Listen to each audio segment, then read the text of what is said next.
Pennsylvania is a state of shadows and whispers. A place where history clings to the walls like cobwebs and the past refuses to stay buried.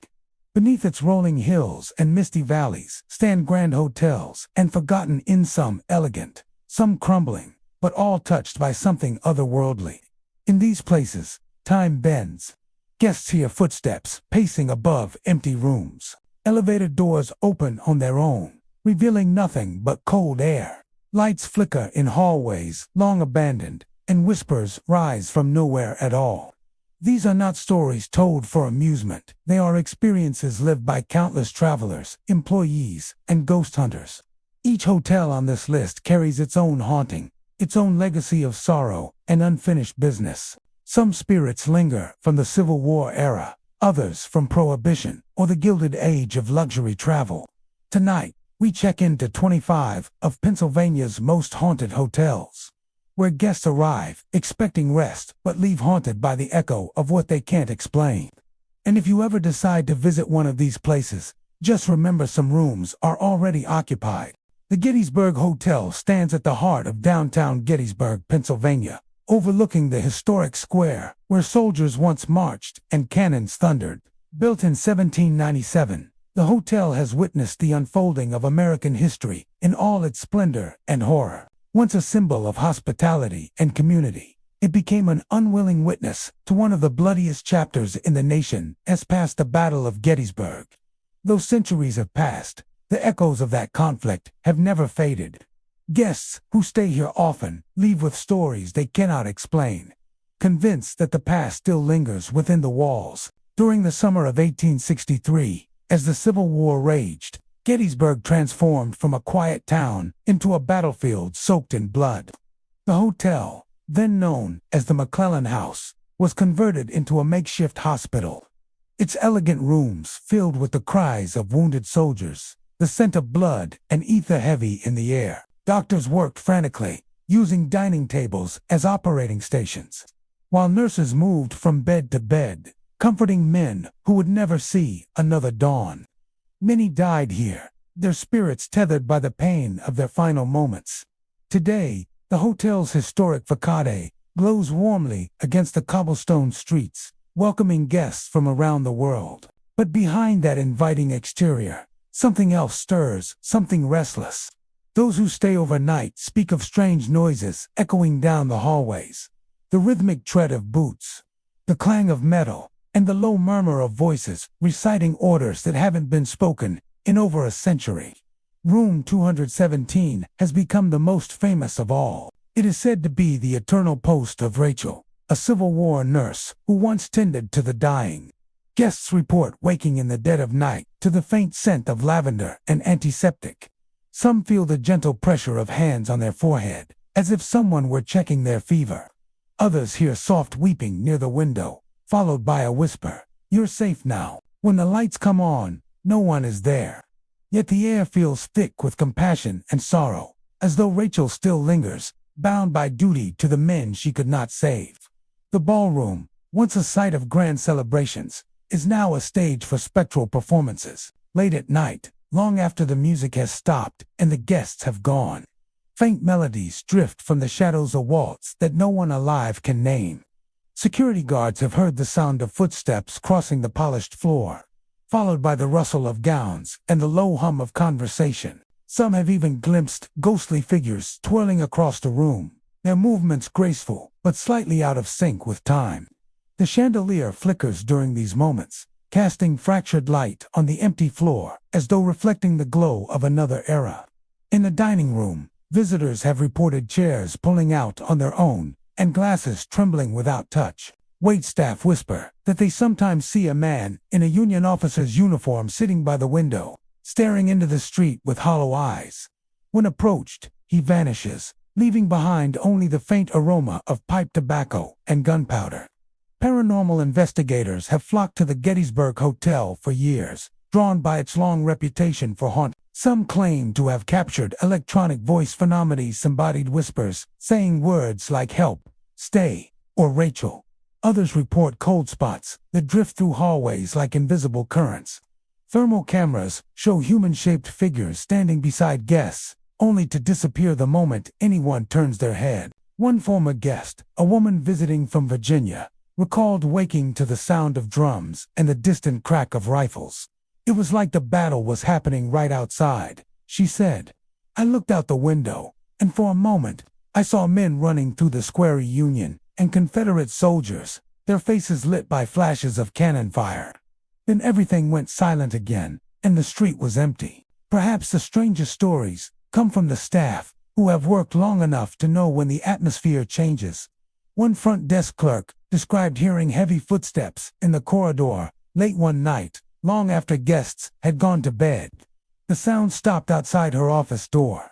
When she opened it, the hallway was empty, but a chill passed through her so intense she could see her own breath. On the wall, opposite her, faint handprints appeared in the dust, as if someone unseen had been leaning there, waiting.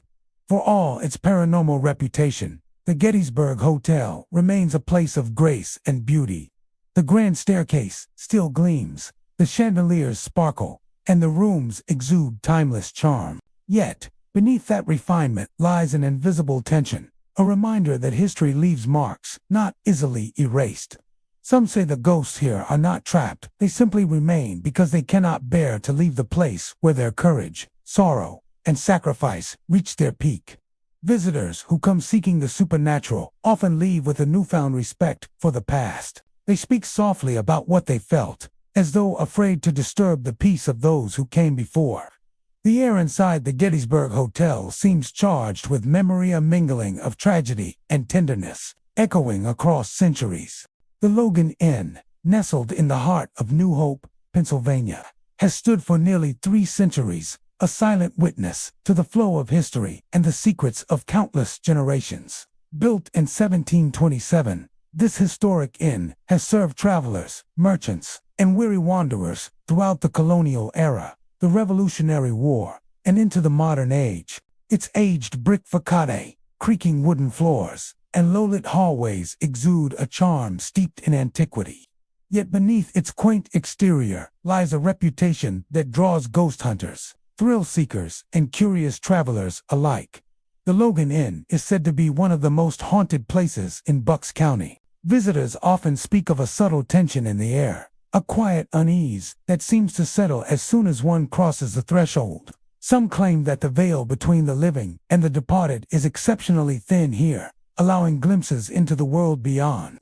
The most frequently reported apparition is that of a little girl in colonial dress, standing silently at the foot of the bed in certain rooms. Her eyes are said to be wide and dark, filled with an unspoken sorrow, and she vanishes if approached, leaving only the faintest trace of cold air in her wake. Another haunting sensation is the lingering fragrance of lavender, inexplicably drifting through the inn's hallways and empty rooms. Local lore suggests that the scent comes from a woman buried on the property in centuries past, her presence lingering in the air, like a memory too strong to fade. Guests often report being comforted and unsettled at once, feeling the warmth of an invisible hand brush their arm, or the whisper of a voice too soft to discern. Mirrors throughout the inn hold their own secrets. Visitors have noted handprints appearing on the glass, even when no one is nearby. Fog forms across the surfaces in the dead of night, shaping fleeting silhouettes or letters that vanish as quickly as they appear. Some guests have sworn they see shadows moving behind them in the reflection, shadows that do not belong to anyone in the room. Rooms at the Logan Inn each seem to carry their own unique energies. Room 5 is known for sudden drops in temperature, with icy chills that leave guests shivering despite the warmth of the day. Room 12 is where the little girl is most often spotted, her presence as quiet and heavy as the centuries that have passed within these walls. Visitors have described waking to find personal items moved, chairs shifted, and bedsheets ruffled, as if invisible hands have wandered through while they slept. Staff and long-term residents speak of nights when the inn comes alive in subtle ways. Doors creak open without cause, lights flicker, and the faint echo of footsteps echoes down hallways long past midnight. Some have heard the soft patter of a child running along the corridor, only to find the hall empty when they investigate. Others report hearing a whisper just as they are leaving, "Don't go." It is said that these messages are not threats, but attempts to draw the living into the stories that the inn itself holds. Paranormal investigators who have spent time at the Logan Inn report an almost electric energy in certain rooms.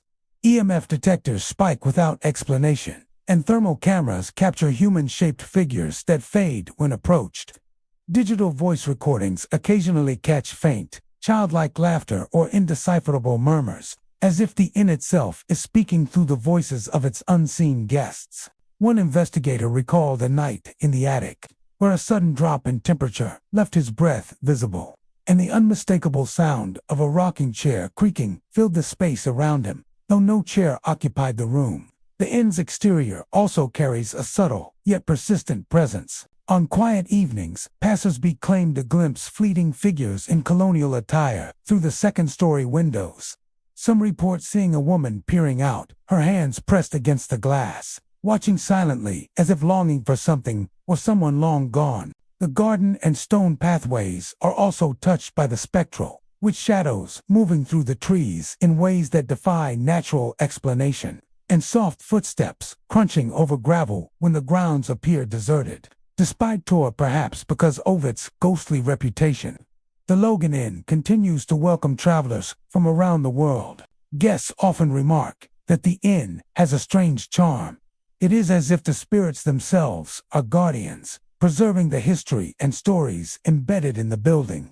Many leave with experiences they cannot fully explain, from cold touches and whispers to fleeting glimpses of figures dressed in the fashions of centuries past. Yet the inn maintains an atmosphere of calm and elegance, its historical architecture and warm hospitality intertwining with the paranormal to create a unique, haunting experience. Visitors to the Logan Inn frequently return, compelled by the stories they've heard and the presence they have felt. Some come seeking the thrill of ghostly encounters, others in pursuit of a deeper connection to history. But nearly all leave with a sense that the inn is alive in ways that extend beyond the natural world.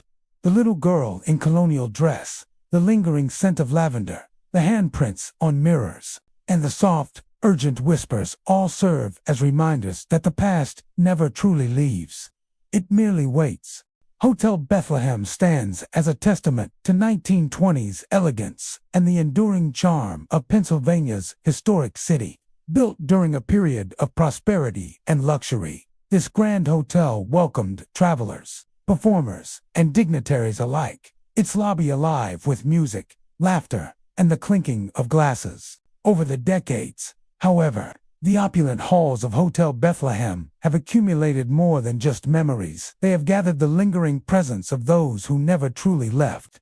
Guests today speak of experiences that blur the line between the living and the spectral, where the echoes of the past continue to inhabit the grand spaces of the hotel. Among the most famous spirits said to linger is that of Mayohe, a former hostess and performer who once graced the lobby with her singing.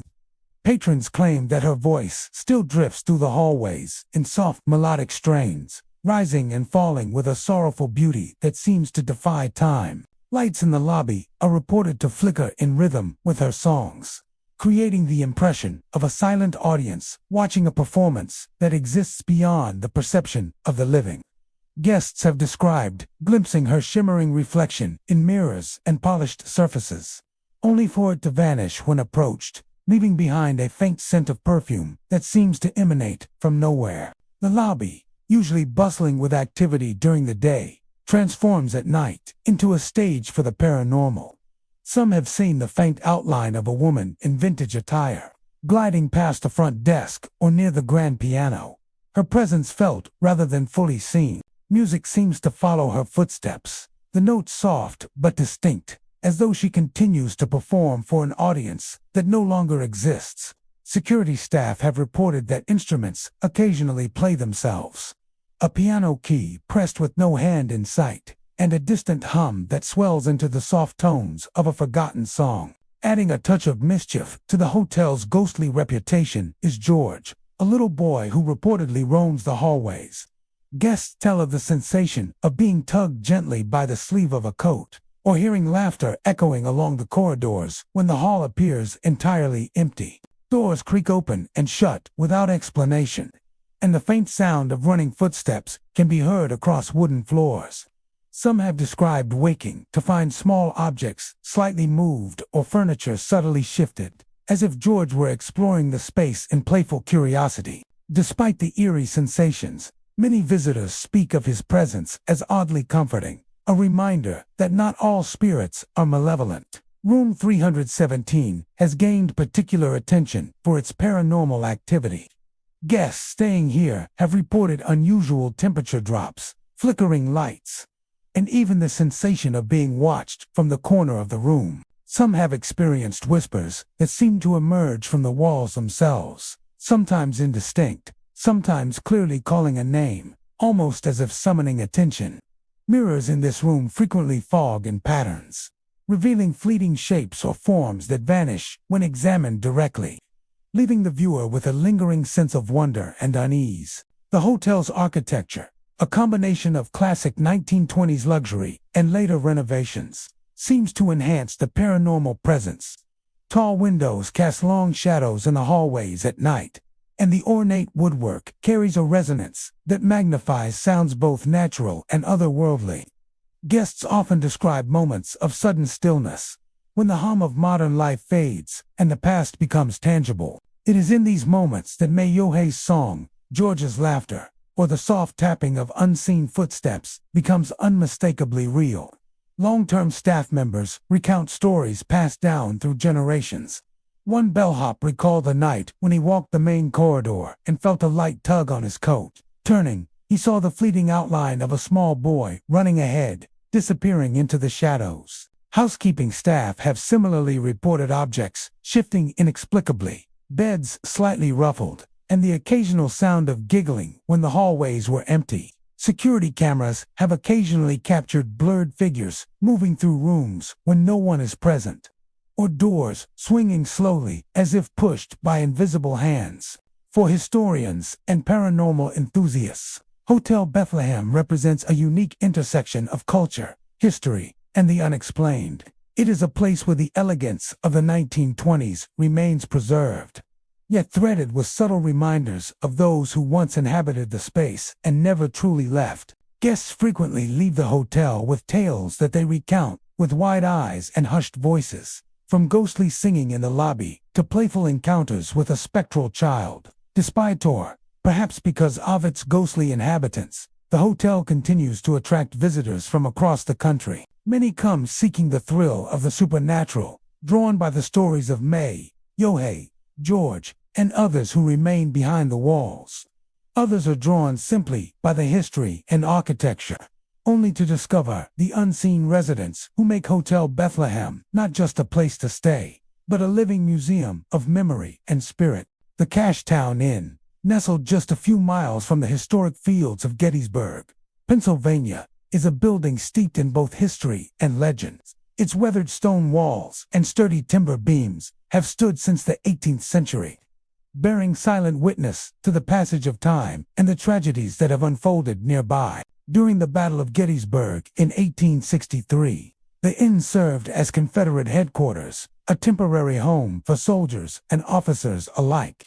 In those days, the rooms and corridors were filled not with laughter and leisure, but with the heavy weight of strategy, fear, and the cries of men who would soon march into battle. Today, the inn is a haven for travelers and history enthusiasts. Yet its reputation for paranormal activity has made it a magnet for those drawn to the unseen world. Many guests report experiences that defy simple explanation. Footsteps echo through the hallways when no one is there, often heavy and deliberate, as though soldiers are pacing in preparation for orders long since forgotten. Doors open and slam without cause, sometimes in rapid succession, startling even the most skeptical visitors. Even the air seems heavier at times, thick with the memory of suffering and fear. Room 4 has long been considered the inn's most active space. Guests staying here describe a wide array of phenomena: bedsheets tugged and pulled while they sleep, doorknobs that turn on their own, and a sudden chill that seems to envelop the body. Some report the sensation of icy breath against the back of their neck, as though someone is standing just behind them. Lights flicker in erratic patterns, and shadows seem to move across walls independently of any source. One guest recounted waking to the sound of whispered commands in a low, urgent tone, only to find the room empty when she turned. Even the innkeeper has witnessed unexplainable events. On more than one occasion, he found that photographs he had developed showed ghostly faces standing beside living guests. Figures dressed in the uniforms of Confederate soldiers, some weary and bloodied, appear in the images with expressions of solemnity or distress. These apparitions, invisible at the time of the photographs, hint at the lingering presence of those who once occupied the inn under far more dire circumstances. Beyond the walls of room 4, the entire inn seems to retain echoes of the past. The main staircase creaks with the rhythm of boots, often when no one is ascending or descending. The dining area, though empty, sometimes carries the faint aroma of food long since served and extinguished, mingling with the metallic scent of gunpowder.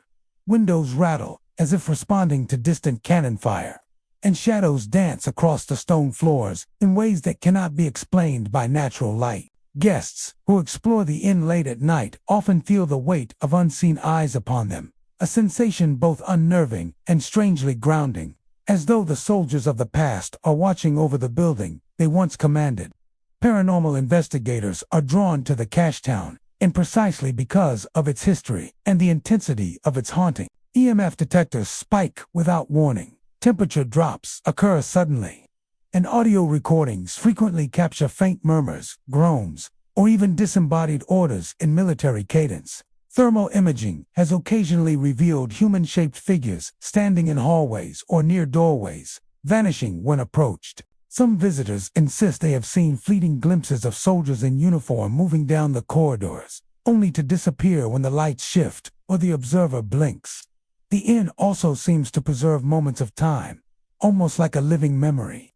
Guests have described glimpsing silhouettes in old photographs that appear to move or turn their heads as they watch. Some report hearing the scrape of chairs across floors in empty rooms, or the sound of a table being set in the dining hall, though no one is present. Even the wind seems to carry whispers from the past, rustling through the rafters with the cadence of marching feet. Despite its haunted reputation, the Cashtown Inn remains a popular destination. History enthusiasts, ghost hunters, and curious travelers continue to check in, drawn by the combination of architectural charm and the palpable sense of the past pressing through every wall and floorboard.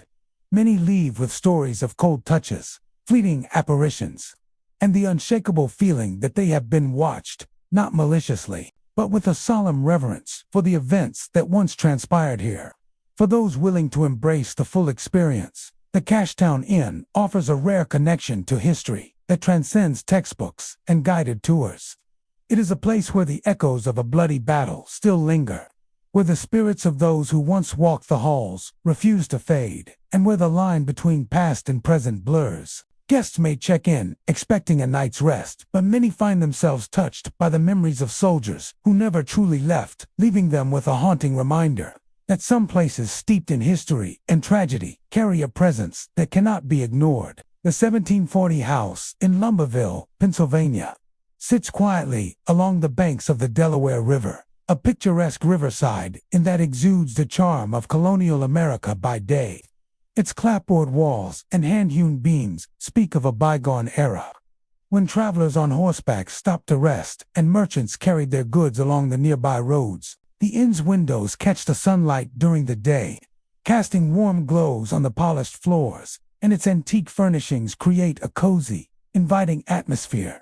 Yet, as night falls, the 1740 house takes on a different character. The tranquil riverside charm gives way to an unsettling presence, and guests find themselves immersed in stories and sensations that defy explanation. One of the most common experiences reported at the inn is the sound of horses and wagons on the old road that once ran alongside the property. Though the road has long since disappeared, its echo lingers in the minds of visitors. Footsteps on wooden boards, the distant clop of hooves, and the creak of wagon wheels can be heard drifting through the halls, sometimes so vivid that guests step outside, expecting to see travelers passing by. But the streets are always empty, and the sounds fade into the night, leaving only the rustle of leaves and the sigh of the river as witnesses. Perhaps the most chilling presence in the 1740 house is the woman in white, said to be a bride who drowned in the river before her wedding day. Guests frequently report seeing her apparition at the top of the stairs, her flowing gown pale in the moonlight, her face obscured by a veil. She stands silently, her posture both elegant and mournful, as if waiting for someone who will never arrive. Those who attempt to approach her describe an overwhelming sadness, a cold that seeps through their very bones. By the time they reach the top of the staircase, she has vanished, leaving behind only a lingering scent of river water and flowers, as if the tragic moment has etched itself into the very air. Even the simplest acts in the intake on a haunting quality. Water dripping endlessly in the hallways is a common complaint, though the pipes are dry and plumbing fully intact. The rhythmic drip echoes against the walls and floors, creating an eerie cadence that unsettles guests in the dead of night. Some have reported the droplets landing on their shoulders, though no source can be found, and the sound often follows them from room to room, almost as if the inn itself is breathing. Visitors also speak of cold spots that appear without warning, sudden shifts in temperature that leave them shivering despite heavy blankets. Shadows move along the walls in ways that defy explanation, stretching and shrinking as though the light itself is manipulated by unseen hands. In some rooms, antique mirrors reflect fleeting figures that vanish when observed directly. Guests have recounted glimpses of shapes in colonial attire moving across hallways, figures that seem tied to the historical essence of the inn rather than the present. Room 3, located on the second floor, has gained particular notoriety for paranormal activity. Guests staying here describe furniture shifting slightly, bedsheets tugged, and the feeling of being watched from the corner of the room. Whispers are heard in the quietest hours, often indistinct but tinged with urgency or sorrow. Some have woken to find the bedroom door slowly swinging open or closed, or faint footprints appearing on the polished wooden floors where no one has walked. Despite the unsettling occurrences, many visitors speak of a strange comfort in the room, a sense that the presence is not hostile, but bound to the history and memories of the inn. The riverside setting itself seems to amplify the supernatural energy. On misty evenings, the river reflects faint, flickering shapes that resemble figures from another time, moving along the water's edge. Guests strolling along the bank have reported seeing a woman in white glance toward the shore, then disappear into the fog. The sound of splashing occasionally accompanies her presence, echoing the tragic drowning story that has become part of the inn's lore. Even when the river is calm, its waters seem to murmur, carrying faint echoes of past events and sorrowful memories. Staff at the 1740 house have their own experiences. Housekeepers have reported towels folded in strange ways or chairs moved slightly, seemingly without human intervention. Front desk personnel have heard footsteps echoing down hallways when no guests are present, and security cameras occasionally pick up fleeting shadows that do not correspond to any known visitor. These accounts reinforce the belief that the inn is a place where history and the supernatural converge, where the boundary between the living and the departed grows thin after dark. Despite its haunted reputation, the 1740 house remains a popular destination. Travelers come to experience the quaint charm of the Riverside Inn, to enjoy the history, and to sample the hospitality that has kept the inn running for centuries. For some, the paranormal encounters are an added thrill, an opportunity to connect with a past that lingers in the walls and the floors. Guests often leave with stories they cannot fully explain, a sudden chill, a whisper in the hall, or a glimpse of a pale figure on the stairs. The Brandywine River Hotel in Chadds Ford, Pennsylvania, stands as a quiet sentinel along the banks of the Brandywine River, its sturdy stone walls and rustic architecture betraying the centuries of history it has witnessed. Originally a modest farmhouse, the building became an unwitting participant in one of the most significant conflicts in American history, the Revolutionary War. Soldiers once sought refuge within its walls, treating wounds, planning movements, and hiding from enemy fire.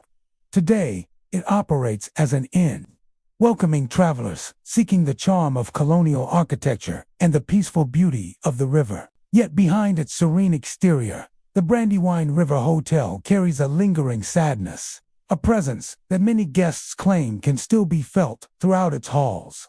Visitors often describe a sense of unease as they walk through the corridors, an invisible weight pressing lightly upon their shoulders, as if the memories of past suffering still cling to the stone and timber. The most common accounts involve ghostly figures of soldiers sprawled on the floors or slumped against walls, appearing to relive the moments before death. These apparitions are often pale and blurred, as if seen through the veil of time, and they vanish when approached, leaving only the echo of shuffling boots or the faint metallic scent of gunpowder lingering in the air. One of the hotel's most haunted rooms is Room 6, where guests have reported a chilling phenomenon that defies rational explanation. The room seems to resonate with the last moments of a wounded soldier, and at times, visitors hear low, pained moans echoing from the corners, accompanied by a desperate voice calling, "Elias, Elias."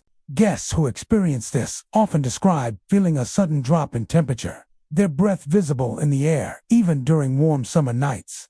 Some have tried to comfort the unseen presence, whispering reassurances, only to feel the energy shift in response, like a fleeting acknowledgement of their words. The inn's common areas are equally steeped in the supernatural. The hallways, often quiet and empty late at night, sometimes filled with the sounds of movement soldiers dragging themselves across the floor, the thump of a musket being set down, or the low murmur of conversations frozen in time. Guests have reported glimpsing figures in colonial uniforms disappearing around corners or peering briefly from doorways before vanishing. Some say the spectral soldiers reenact the final moments of their lives, bound to the inn where they sought care that never came. The atmosphere is heavy, filled with a melancholy that lingers even after the guests have departed.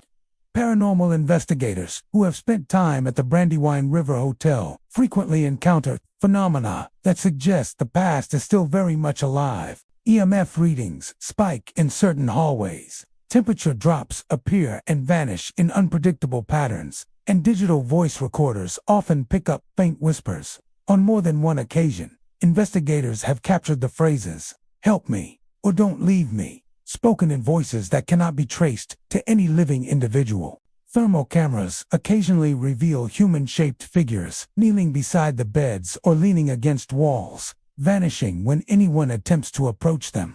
The inn's proximity to the Brandywine River seems to intensify the spectral energy. On misty mornings, the water reflects shapes that are not fully solid, figures moving along the banks in military formation or pacing as if searching for lost comrades. Guests walking the riverside at dawn sometimes glimpse fleeting shadows of soldiers among the trees, vanishing when approached, leaving only the soft ripple of water and the distant call of birds as confirmation of their presence. Even the wind seems to carry fragments of the past, rustling leaves with an almost conversational cadence, as if echoing commands once shouted across the battlefield. Staff members at the Brandywine River Hotel are accustomed to the unexplained. Housekeeping reports, sheets pulled slightly from beds, doors left open, and the faint smell of gunpowder lingering in the corridors long after the rooms have been cleaned. Front desk personnel hear footsteps when the lobby is empty and have occasionally witnessed objects shifting on their own. One long-term employee recounted seeing the shadow of a soldier pass through the dining area during the early morning hours, only for the space to appear empty moments later. These events, while unnerving, are accepted as part of the inn's character and history. Guests who stay at the Brandywine River Hotel often leave with stories that they recount with a mix of awe and apprehension. Some speak of waking to the sensation of a hand on their shoulder, or feeling a presence leaning over them as if to watch their breathing. Others hear the groans of soldiers echoing through the halls, or catch glimpses of figures in colonial attire standing silently by the windows. While some visitors are frightened, others describe a strange comfort in knowing that the spirits are bound to the inn not out of malice, but through a lingering connection to a place where courage, pain, and history converged. The architecture of the hotel, with its original stonework, low ceilings, and exposed beams, seems to preserve the energy of the past. Each floorboard carries the weight of footsteps from centuries ago. Each creaking hinge echoes the closing of a soldier's door or the retreat of a visitor from the field. The inn is more than a structure. It is a living memory, a vessel in which the echoes of bravery, fear, and tragedy remain palpable. The inn at Jim Thorpe, nestled in the heart of the historic town of Jim Thorpe, Pennsylvania, stands as a testament to Victorian elegance and a shadowed past. Its ornate gables, intricate woodwork, and sprawling staircases reflect the grandeur of a bygone era, drawing visitors from across the country.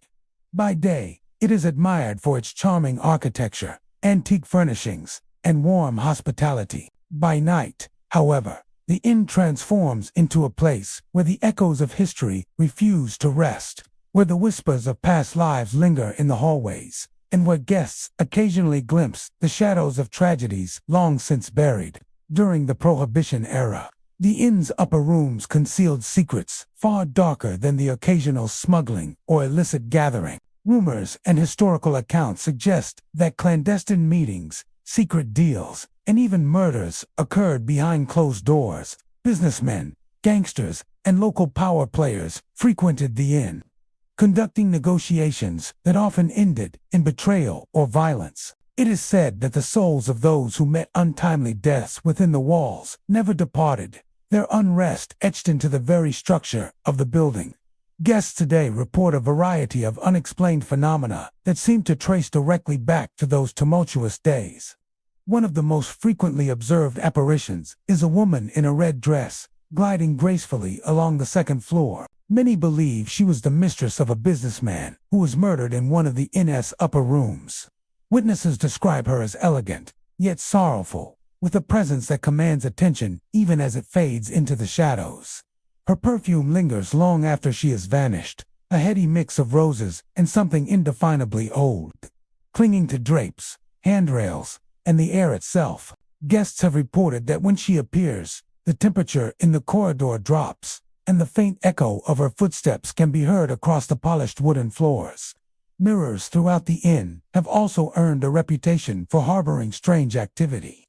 Guests often notice flickering reflections, faces appearing where none should be, or a fleeting glimpse of a figure standing just behind them. Some have seen the woman in red within these reflections, only for her to vanish the moment they turn to confront her.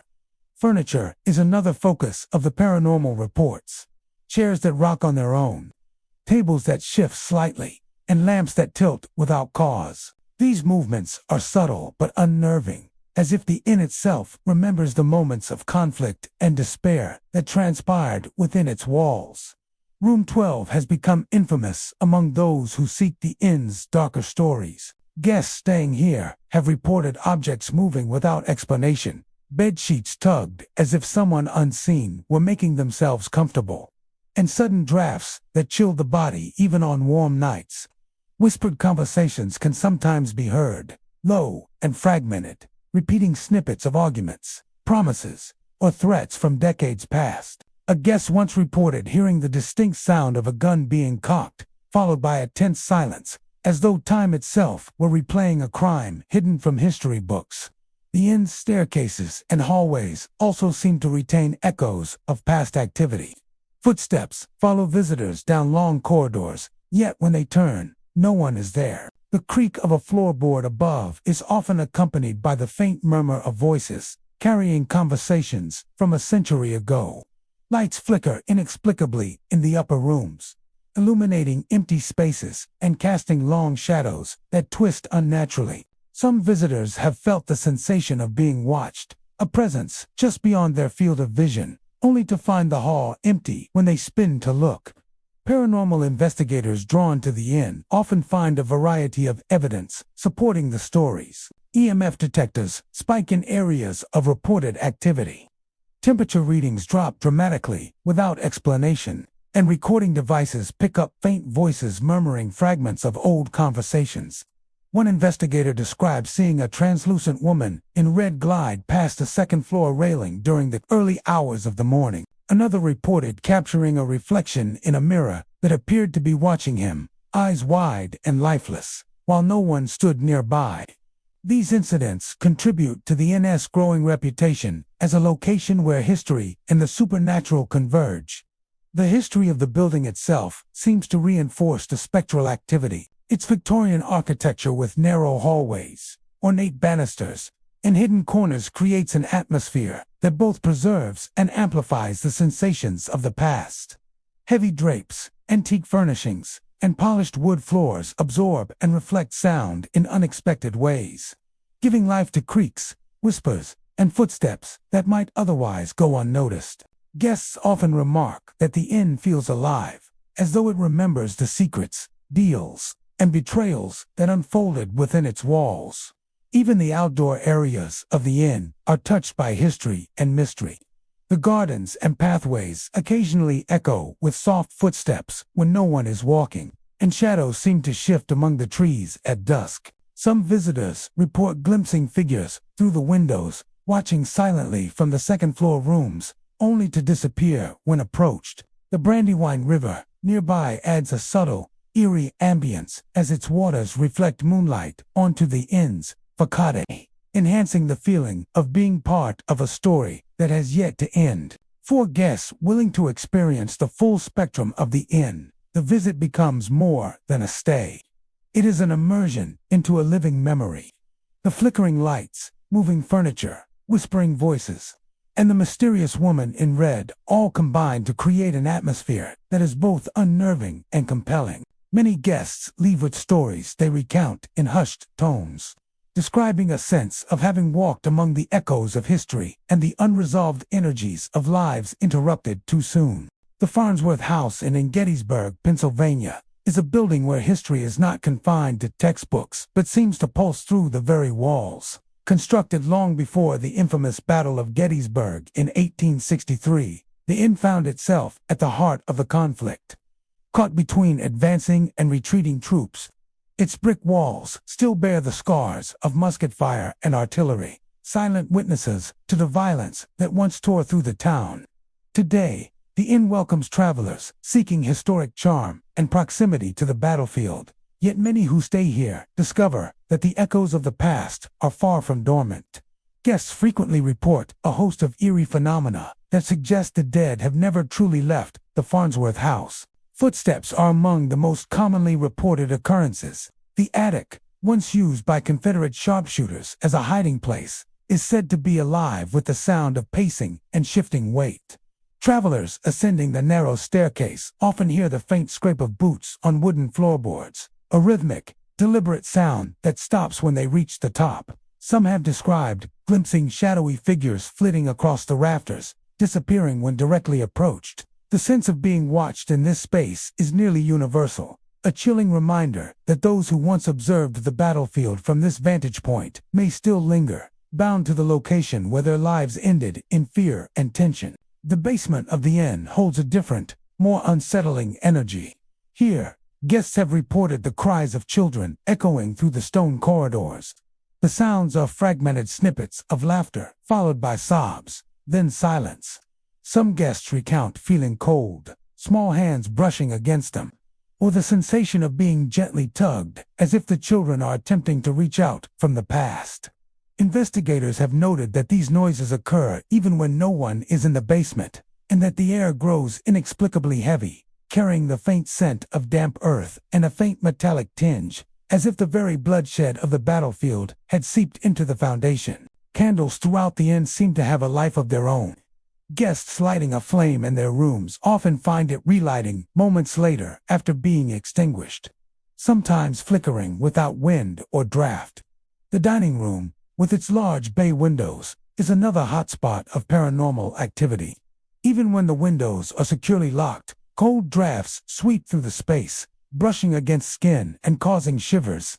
Some have reported hearing whispers in the quiet hours of the night, words indistinct yet urgent, as if conversations from over a century ago are replaying within the room. Plates and silverware occasionally shift, and chairs are sometimes found slightly moved from their original positions, as though an unseen hand has recently adjusted them. Room 7 is particularly notorious. Guests staying here have described sudden chills, the feeling of an invisible presence standing at the foot of the bed, and the sensation of breath against their necks. One visitor reported hearing a man's groaning moan, calling for someone named Jacob, echoing through the walls. Others have felt their blankets tugged and pulled, as if someone unseen were preparing the bed. Electrical devices flicker and fail intermittently in this room, and many find themselves waking multiple times throughout the night, certain they are not alone. The historical scars of the building lend credence to the haunting. Bullet holes pepper the brick walls, some still blackened from the 19th century skirmishes, a constant reminder that this inn was a battlefield in miniature. Local lore suggests that soldiers who perished on the property never found rest, their anguish infused into the timber and masonry. Visitors often remark that the air feels charged with energy, particularly in areas where combat was heaviest. Even the quietest moments are filled with a subtle tension, a lingering unease that seems to hover just out of sight. Staff at the Farnsworth House and have long grown accustomed to the paranormal. Housekeeping reports, bedsheets moved inexplicably, doors opening and closing on their own, and chairs that rock slightly despite no one sitting in them. Front desk attendants occasionally hear footsteps on floors that should be empty, or the faint sound of voices arguing quietly in the hallways. Security cameras have recorded brief flashes of shadow, figures that appear for a moment and vanish without a trace, often coinciding with the times of night when guests report the strongest experiences. Visitors frequently leave the inn with stories that are difficult to explain. Some describe waking to see shadowed figures standing silently at the foot of their beds, or catching glimpses of a person in a Civil War uniform moving along the hallway. Others recount hearing the voices of children in the basement, laughter and sobs intertwined, or feeling the cold draft of air that cannot be traced to any source. Many guests, though unnerved, speak of a strange fascination with the inn, a desire to return and experience its haunted charm again. The Farnsworth House Inn offers more than lodging.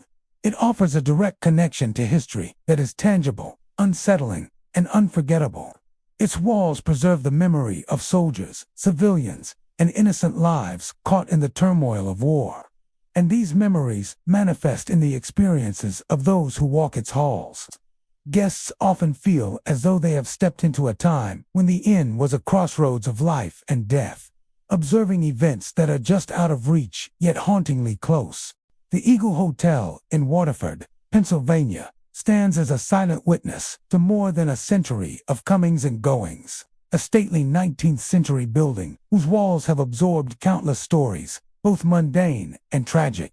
Built to serve weary travelers along the busy roads of the era, the hotel became a hub of rest, conversation, and commerce. But over the years, it has earned a reputation that extends beyond hospitality. Guests and staff alike report experiences that suggest some visitors never truly checked out, lingering instead as shadows and whispers that refuse to fade. From the moment one enters the Eagle Hotel, a sense of the past seems to permeate the air. The polished wood floors creak beneath footsteps, but sometimes they creak even when no one is walking. The upper balcony, accessible via a narrow staircase, is the focus of the most persistent accounts of paranormal activity. Guests have described seeing a shadowy figure standing silently at the railing, observing the lobby below. The figure is often indistinctable, dark, and unmoving, but its presence is unmistakable. When approached, it vanishes, leaving only the feeling that eyes are still following every movement. The phenomenon is not limited to fleeting glimpses. Staff members report chairs moving without explanation, sometimes shifted across the floor or slightly turned as if someone had just risen from them. Doors open and close on their own, occasionally with enough force to startle those nearby. Many guests note that these events are subtle at first, a gentle nudge or a soft click, but over time, the frequency and intensity of activity often escalate, leaving them unsettled long after they leave the hotel. The haunting extends to sound as well as movement. On quiet nights, the faint melody of a music box can be heard echoing through the hallways, delicate and sorrowful. Guests describe it as a haunting lullaby, notes that seem to drift from empty rooms or behind closed doors.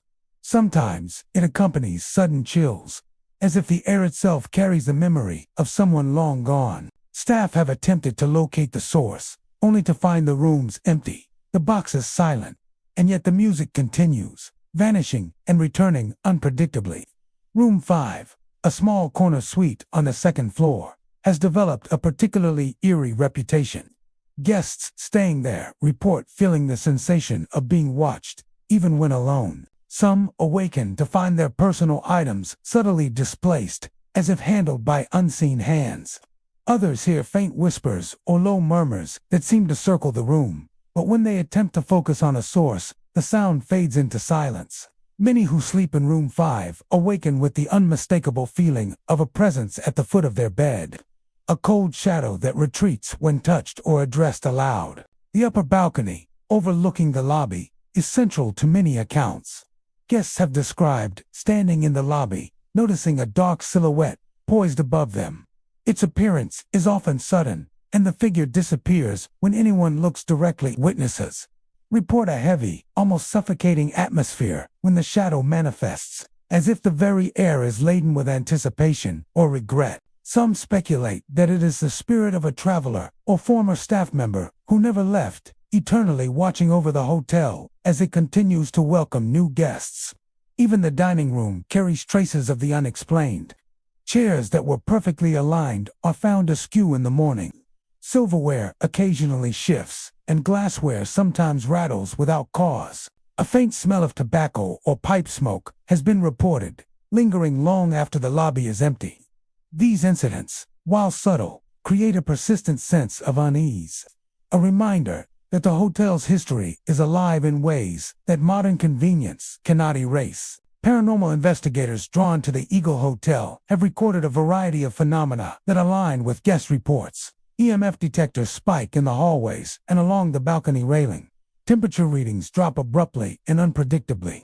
Audio recordings capture faint, indistinct murmurs and, occasionally, the strains of a music box in rooms where none exist. Thermal cameras sometimes reveal shadowed figures moving across floors and through walls, vanishing as investigators attempt to approach.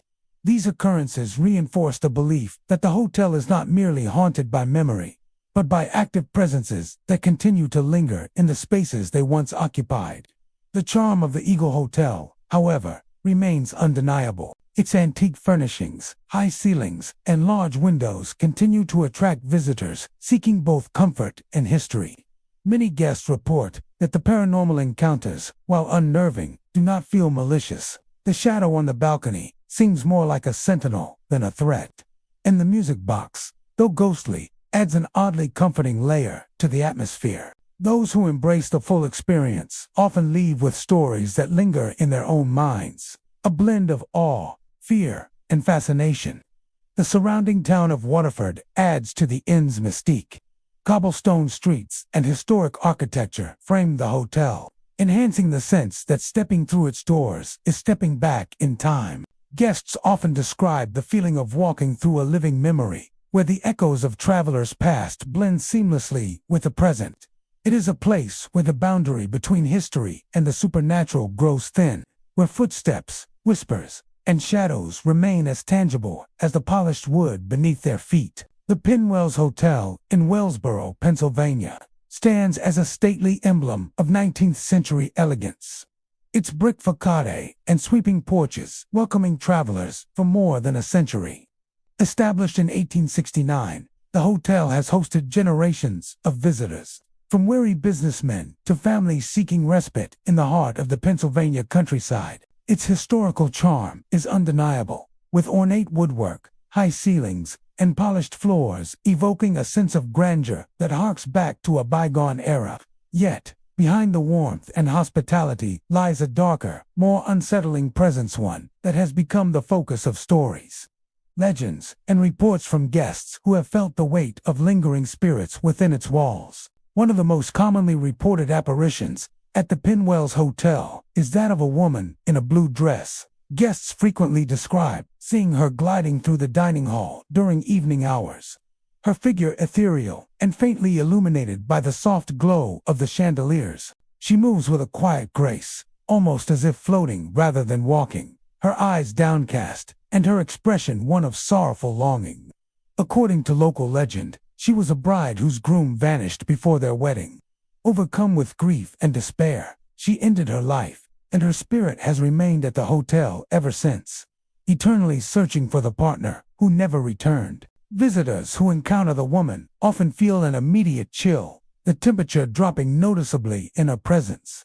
Some report a faint scent of lilies or perfume, a lingering aroma that seems to accompany her movements through the dining hall.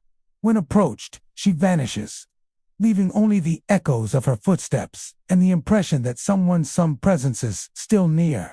Guests have described seeing her turn at the foot of the stairs or pause near the grand windows, staring out as if waiting for a figure from the past to return. The hotel's elevators also carry a reputation for unexplained activity. Even when the building's power is off or no one presses the buttons, the elevator occasionally runs, stopping at floors that no one has called. Guests report stepping into the cabin, only to feel it moving of its own accord, the doors opening to reveal empty corridors and darkened rooms. Some have felt an invisible hand pressing against their shoulders, or heard soft whispers as the elevator ascends and descends. Maintenance staff attest that no mechanical explanation has ever been found, and while it functions normally by day, the nocturnal movements add a chilling layer to the hotel's haunted reputation. Room 14 has become particularly notorious among paranormal enthusiasts. Guests staying here frequently report a variety of sensations. Bedsheets tugged as if someone unseen has been adjusting them, sudden drops in temperature, and whispers that seem to come from the corners of the room. Some awaken to see a shadowy figure at the foot of their bed or standing by the window, watching silently before fading into the darkness. Others have recorded faint sounds on audio devices, footsteps pacing across the floor, soft murmurs, and occasional sobs that vanish when investigated.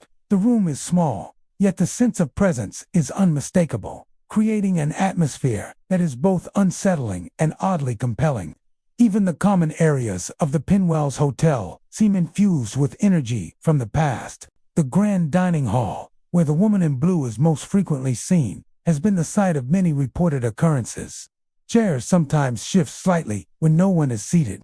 Silverware rattles softly, and chandeliers sway ever so slightly even when the air is still. Some guests describe hearing the clink of glasses or the rustle of fabric, as if the ghostly bride is moving through the room, reliving moments of past ceremonies or wandering in search of comfort.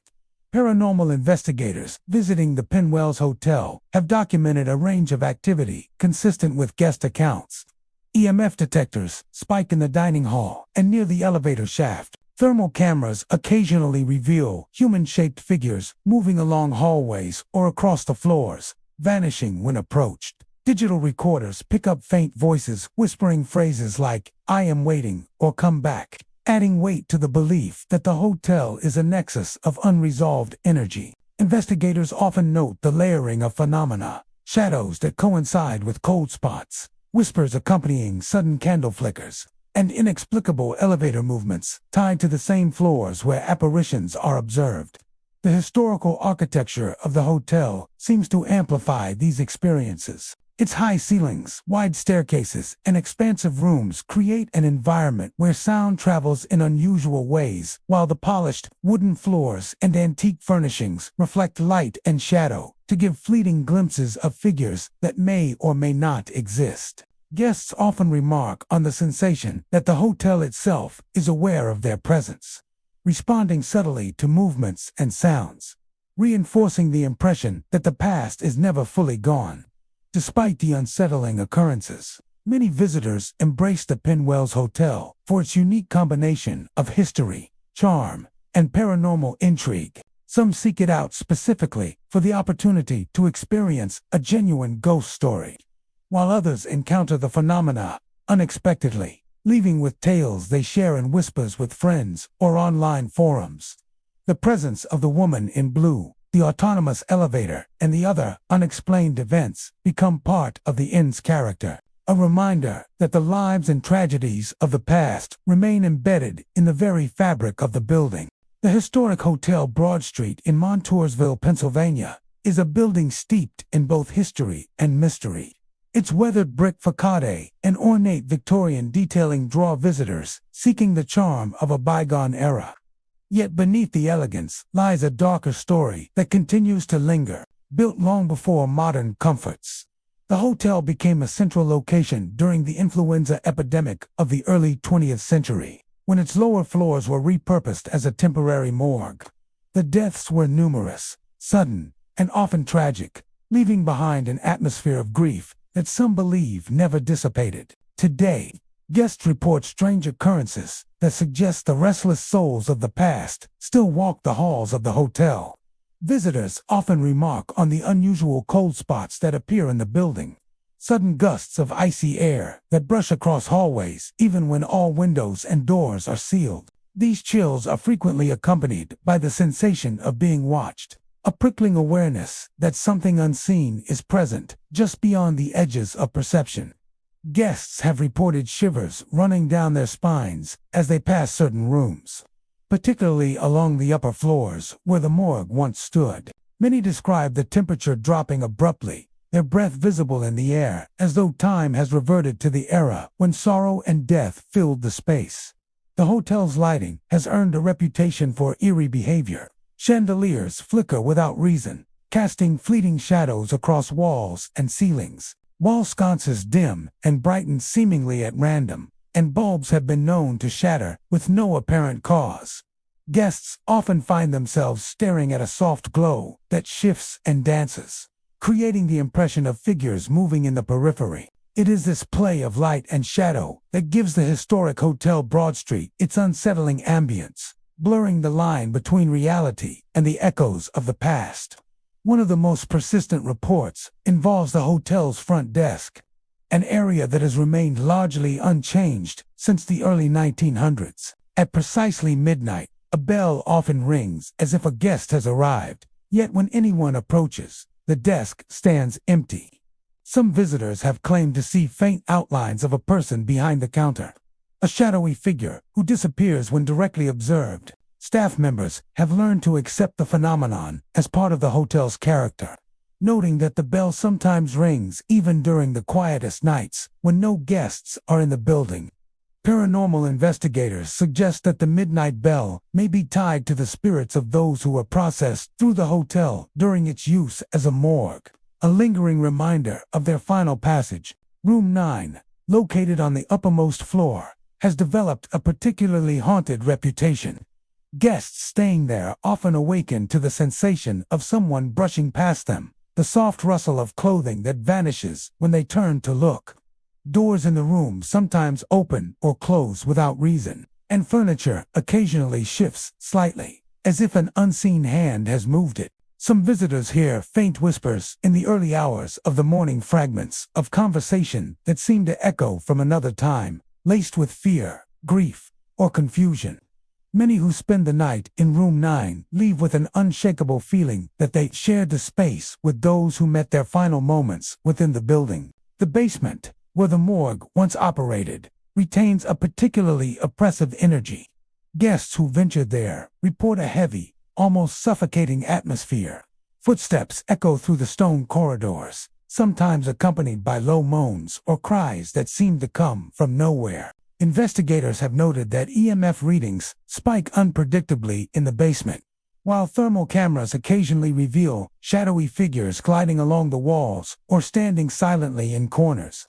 These apparitions vanish when approached, reinforcing the sense that the hotel is inhabited not by malice, but by spirits lingering in unresolved anguish. Even the hallways outside guest rooms carry traces of the past.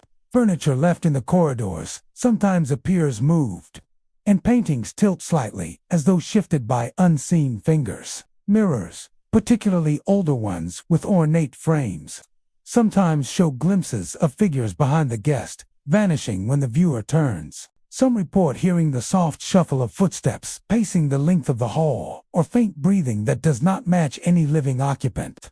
The combination of these subtle, unnerving phenomena creates a persistent sense of tension, making even routine activities feel layered with historical weight. Guests who explore the hotel's historical records or speak with staff learn that the building's tragic past continues to resonate, Thousands of lives passed through the hotel during the epidemic, many ending abruptly and alone. The fear, grief, and desperation that accompanied these deaths seem to have been absorbed into the structure itself. Visitors often describe feeling an overwhelming sense of empathy or sorrow in certain areas, as if the building itself remembers the anguish of the souls once housed there. It is this emotional residue, combined with the more tangible paranormal activity, that gives the historic Hotel Broad Street its enduring reputation. Despite the unsettling phenomena, many travelers continue to stay at the hotel, drawn not only by its historical significance but by the thrill of experiencing the unexplained. For some, the flickering lights, shifting furniture, and midnight bell are proof that the building is alive with memories. Others find themselves captivated by the idea of sharing space with the past, witnessing echoes of lives that unfolded within these walls long before their own arrival. The Jean Bonnet Tavern in Bedford, Pennsylvania, stands as a relic of colonial America. Its stone walls and low-beamed ceilings a testament to over 2.5 centuries of history.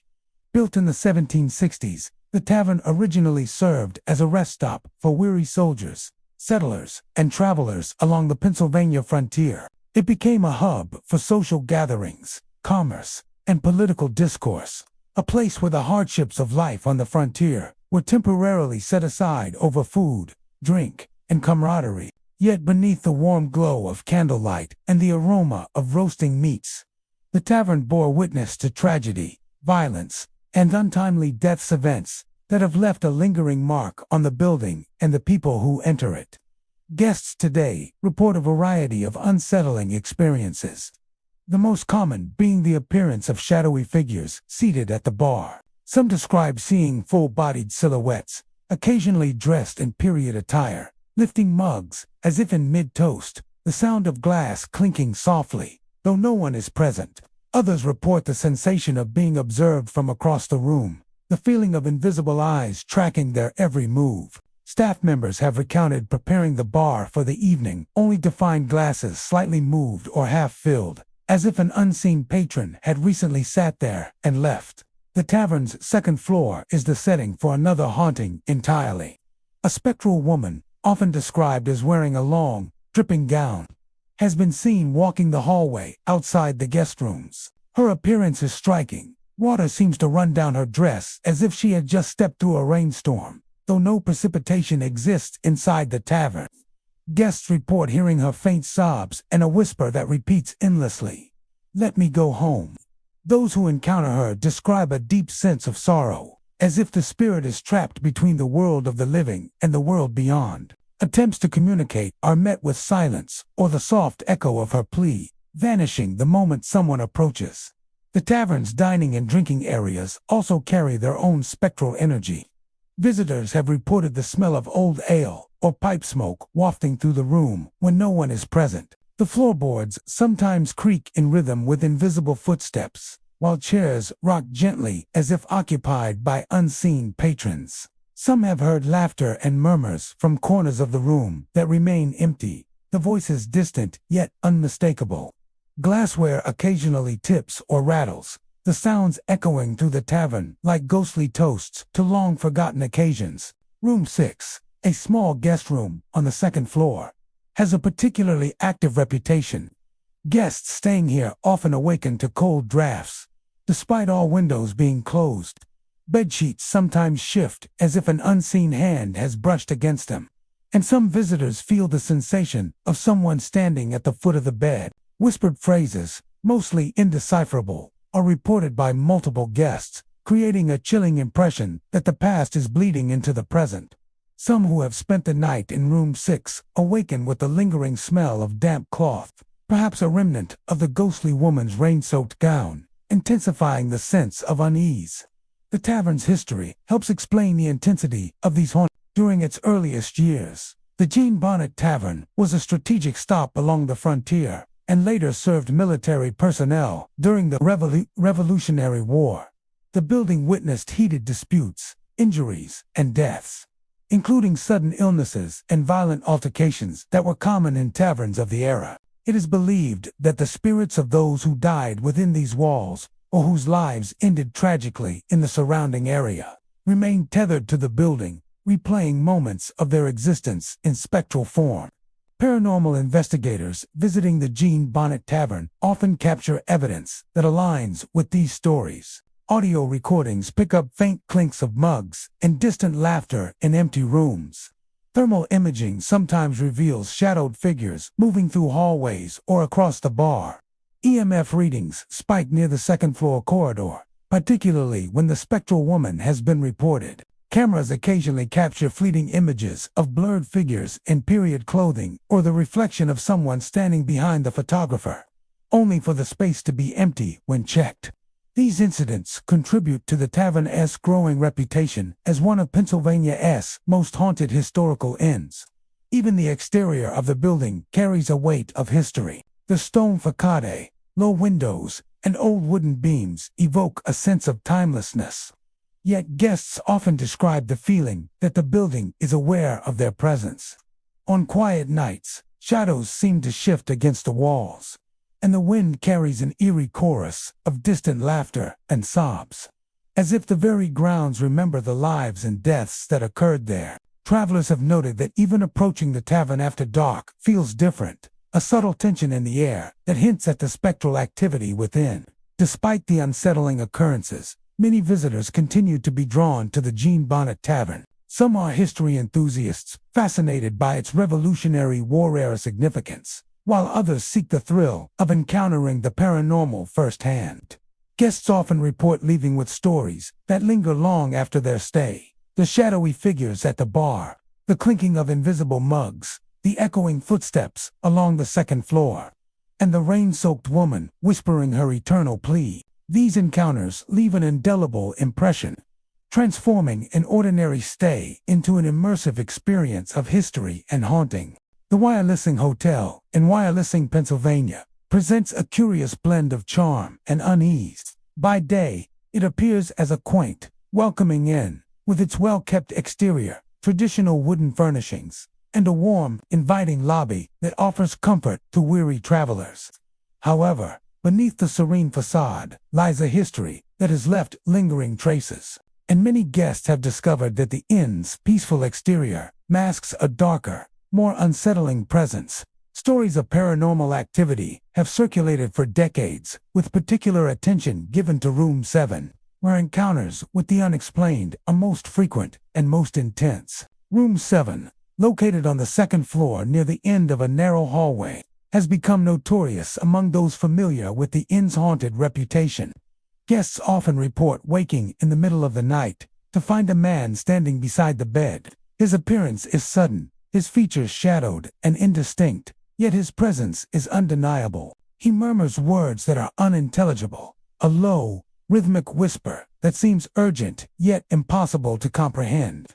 Those who encounter him describe a feeling of intense awareness, a sensation that the man is attempting to communicate something critical, though the meaning remains forever out of reach. Within moments, he vanishes, leaving only the lingering sense that someone or something was present moments before. The sensory experiences in Room 7 extend beyond visual phenomena.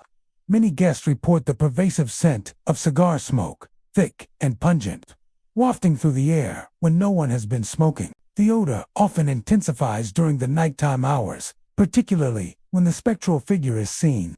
These touches are fleeting, yet vivid, leaving an indelible impression that something unseen is close, observing, and interacting with the living in ways that defy explanation. Beyond Room 7, the Wirelessing Hotel exhibits other manifestations of the paranormal that contribute to its reputation. Footsteps echo through the hallways at times when no one is walking, often accompanied by subtle creaks in the floorboards and the faint rustle of fabric.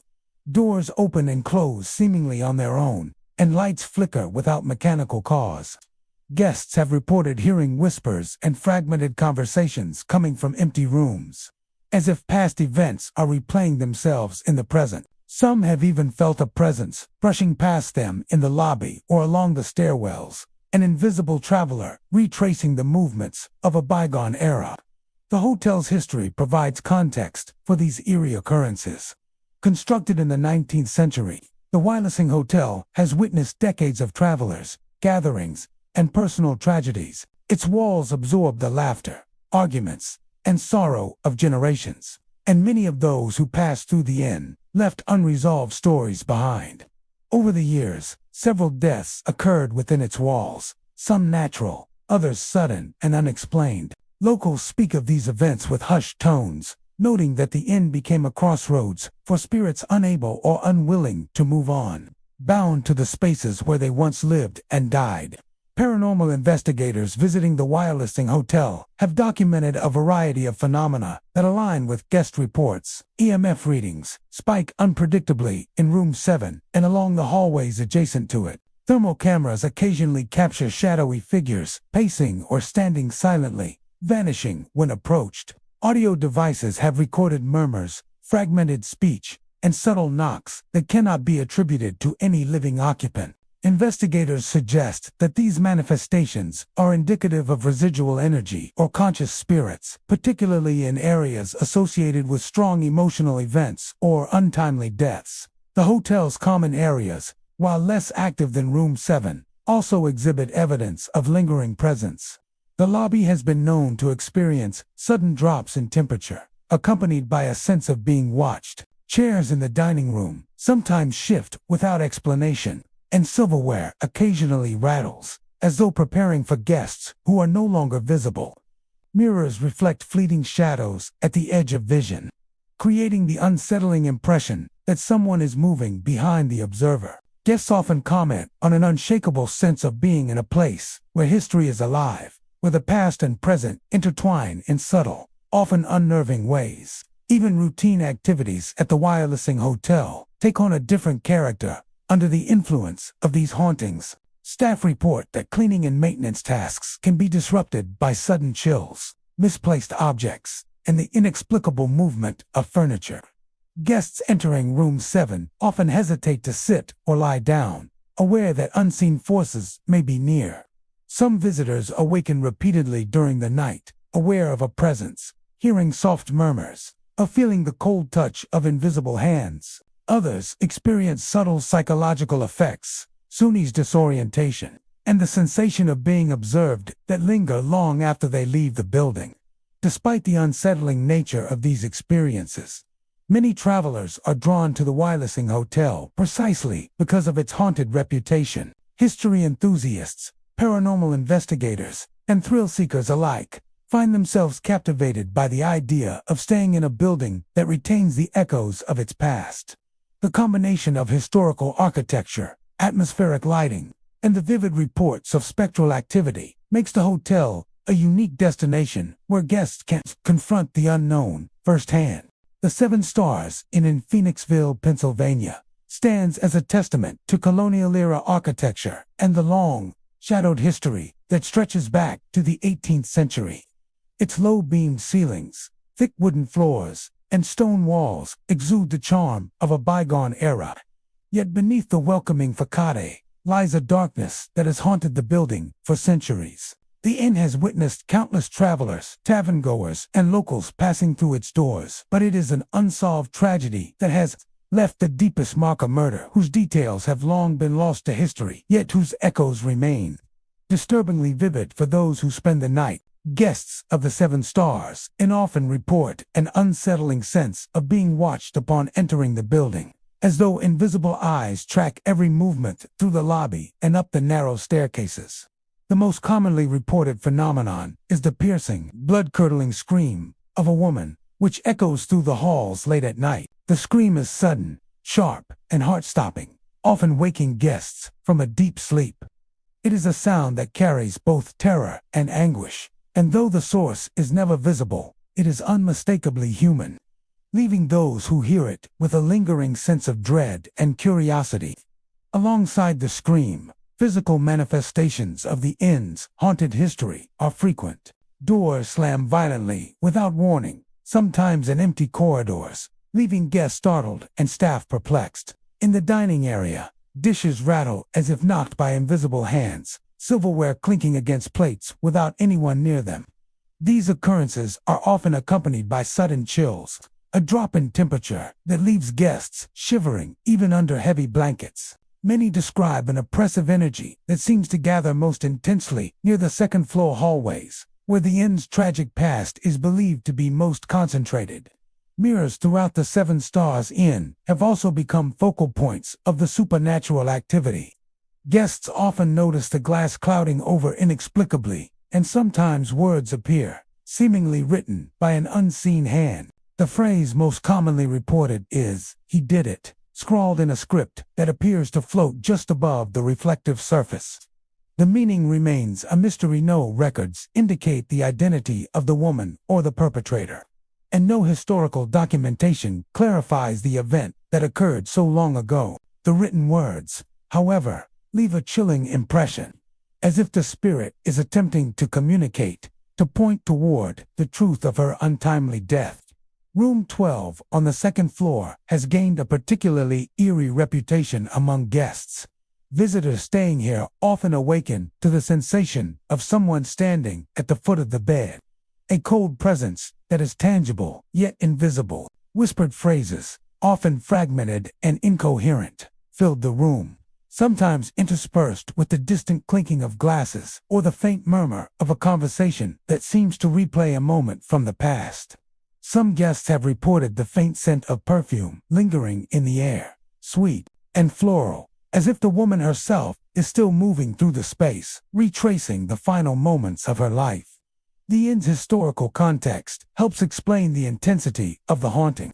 Built during the colonial era, the Seven Stars Inn was a hub for travelers and tavern patrons alike. Brawls, disputes, and clandestine meetings were common in taverns of the period, and the environment could easily turn violent. While specific details of the woman's murder have been lost to time, the violent energy of her death appears to have been absorbed by the building. Locals speak of her presence with quiet reverence, warning new visitors of the rooms and hallways where she is most often felt, while leaving the story shrouded in mystery. Paranormal investigators have frequently visited the Seven Stars in documenting a range of phenomena consistent with guest accounts. EMF readings spike unpredictably in hallways and near mirrors, often correlating with the timing of the woman's scream. Audio recordings capture faint whispers, the scraping of footsteps, and occasional glass or dish noises. Thermal imaging sometimes reveals shadowy figures standing or moving across rooms, vanishing when approached. Investigators theorize that the spirit is tied to unresolved injustice, replaying fragments of her death and a looping echo that remains tethered to the inn's historic walls. Even in areas that are not historically associated with the murder, guests have reported strange occurrences. The lobby chandelier flickers with no electrical cause, cold drafts pass through the hallways, and chairs sometimes shift as if brushed by invisible hands. Some visitors note a subtle, almost tangible pressure in the air, a sensation of being watched or followed as they move about the building. These small yet persistent events contribute to the inn's reputation as a place where history and the supernatural intersect in vivid, often unnerving ways. Despite the unnerving activity, the Seven Stars Inn continues to attract visitors, history enthusiasts, paranormal investigators, and thrill seekers drawn by the promise of experiencing the unexplained firsthand. Many who stay at the inn report that, while the encounters can be terrifying, they are never malicious. The ghost of the woman seems more intent on expressing her story than harming the living, and some guests have even felt a strange sadness rather than fear, a sense of witnessing a soul caught between life and the unknown. The Radnor Hotel in Wayne, Pennsylvania, exudes a refined elegance that harkens back to its early 20th century origins. Its stately architecture, polished woodwork, and richly appointed rooms make it a favored destination for travelers seeking luxury and comfort. Yet beneath the grandeur lies a history marked by loss and lingering presence, a spectral narrative that has quietly persisted through decades. Among the many whispers that surround the Radnor, none are more consistently reported than those connected to the ghost of a maid who died while on duty, her spirit said to remain devoted to the tasks she once performed in life. Staff members frequently report seeing her reflection in windows, an apparition dressed in the simple uniform of a bygone era. She appears absorbed in polishing surfaces, arranging furniture, or adjusting linens in rooms that no longer exist. Her image is fleeting, often vanishing when approached, leaving behind the unmistakable sense that someone has been moving through the space moments before. The sightings are not limited to reflections. Some staff hear the subtle sounds of footsteps on the polished floors, soft rustlings as if curtains are being adjusted, and the gentle scraping of a dustcloth against the surface, all occurring when the areas are otherwise empty. Guests have reported experiencing the maid's presence in quieter ways, subtle but profoundly unsettling. The most common auditory phenomena include soft humming, low and melodic, as though the spirit is recalling tunes from her working hours. This humming is sometimes accompanied by the gentle clink of glass or the faint tap of a brush against a polished surface. Even in empty rooms, guests feel the impression of activity: a chair slightly moved, a tablecloth lifted and smoothed, or an object that is never where it was left. Room 312, located on the upper floor, has become particularly associated with her presence. Guests often awaken to the sensation that someone is quietly attending to the room, a subtle pressure in the air, or the faint sound of footsteps pacing along the perimeter. Occasionally, the hum is heard just outside the door, a melodic yet ethereal accompaniment to the otherwise silent night. Some visitors have felt a cold draft pass through the room, brushing against them as if the maid has walked past, her attention focused entirely on maintaining the order and cleanliness she upheld in life. The Radners' long history provides context for the enduring presence of this ghostly maid. For decades, the hotel employed dedicated staff who labored tirelessly to maintain its luxurious reputation, often working late into the night. According to records and oral accounts passed down through the staff, the maid in question died unexpectedly while performing her duties, a tragic accident that left a lasting impression on the community and the hotel itself. Those who encounter her spirit describe a sense of unwavering diligence, as though she remains bound to the tasks she once performed, continuing her work in a world that no longer requires it. Paranormal investigators visiting the Radnor Hotel have documented a range of phenomena that corroborate these experiences. EMF readings spike unpredictably in the upper floors, particularly near room 312 and adjacent hallways. Thermal imaging has occasionally captured the faint outline of a figure in uniform moving along corridors or tending to objects.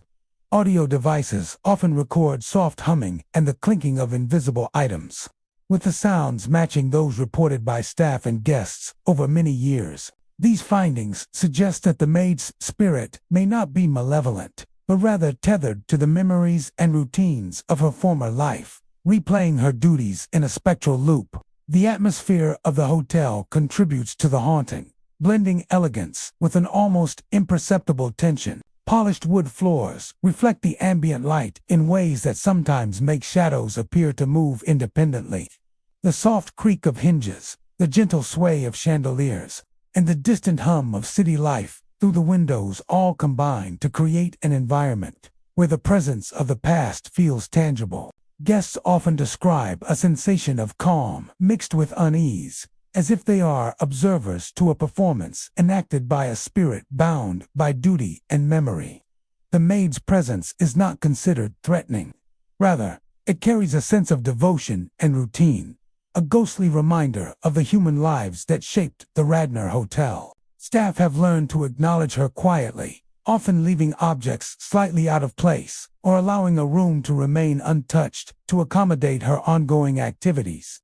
Many guests find the experience oddly comforting once they adjust to the subtle sounds and movements, sensing that the hotel itself is alive with history, memory, and the continuity of service. Beyond room 312, other areas of the hotel show traces of her activity.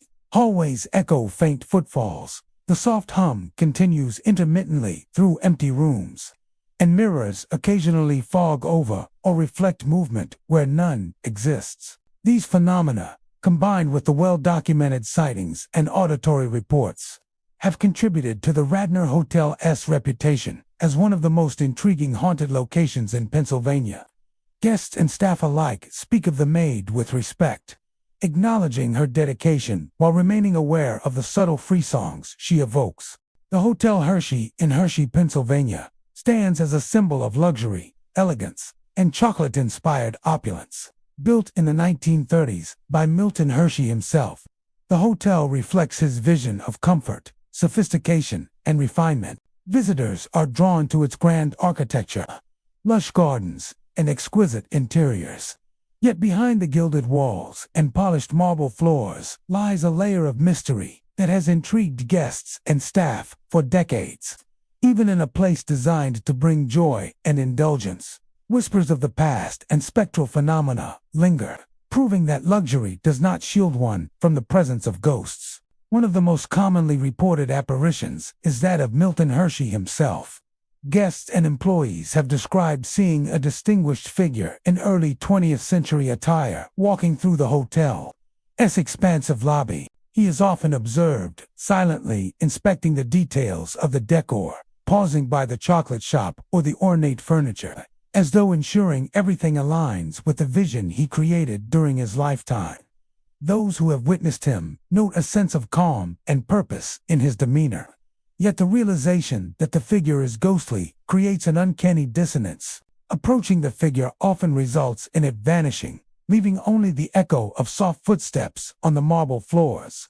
The grand elevators of the Hotel Hershey are also the site of unexplained activity. Elevators occasionally open or close without being summoned, halting between floors or moving briefly on their own. Guests report standing in empty cabs, doors sliding open to reveal unoccupied hallways, only to find that the elevator resumes normal function moments later. Some theorize that these movements are tied to Milton Hershey's presence, a subtle acknowledgement that the founder still maintains oversight of his creation, ensuring every corner of the hotel operates smoothly even beyond the constraints of life. The Grand Ballroom, a centerpiece of the hotel's design, is particularly active after midnight. Staff members have reported hearing the faint murmur of voices, the laughter of guests long gone, and the clinking of glasses despite the room being empty.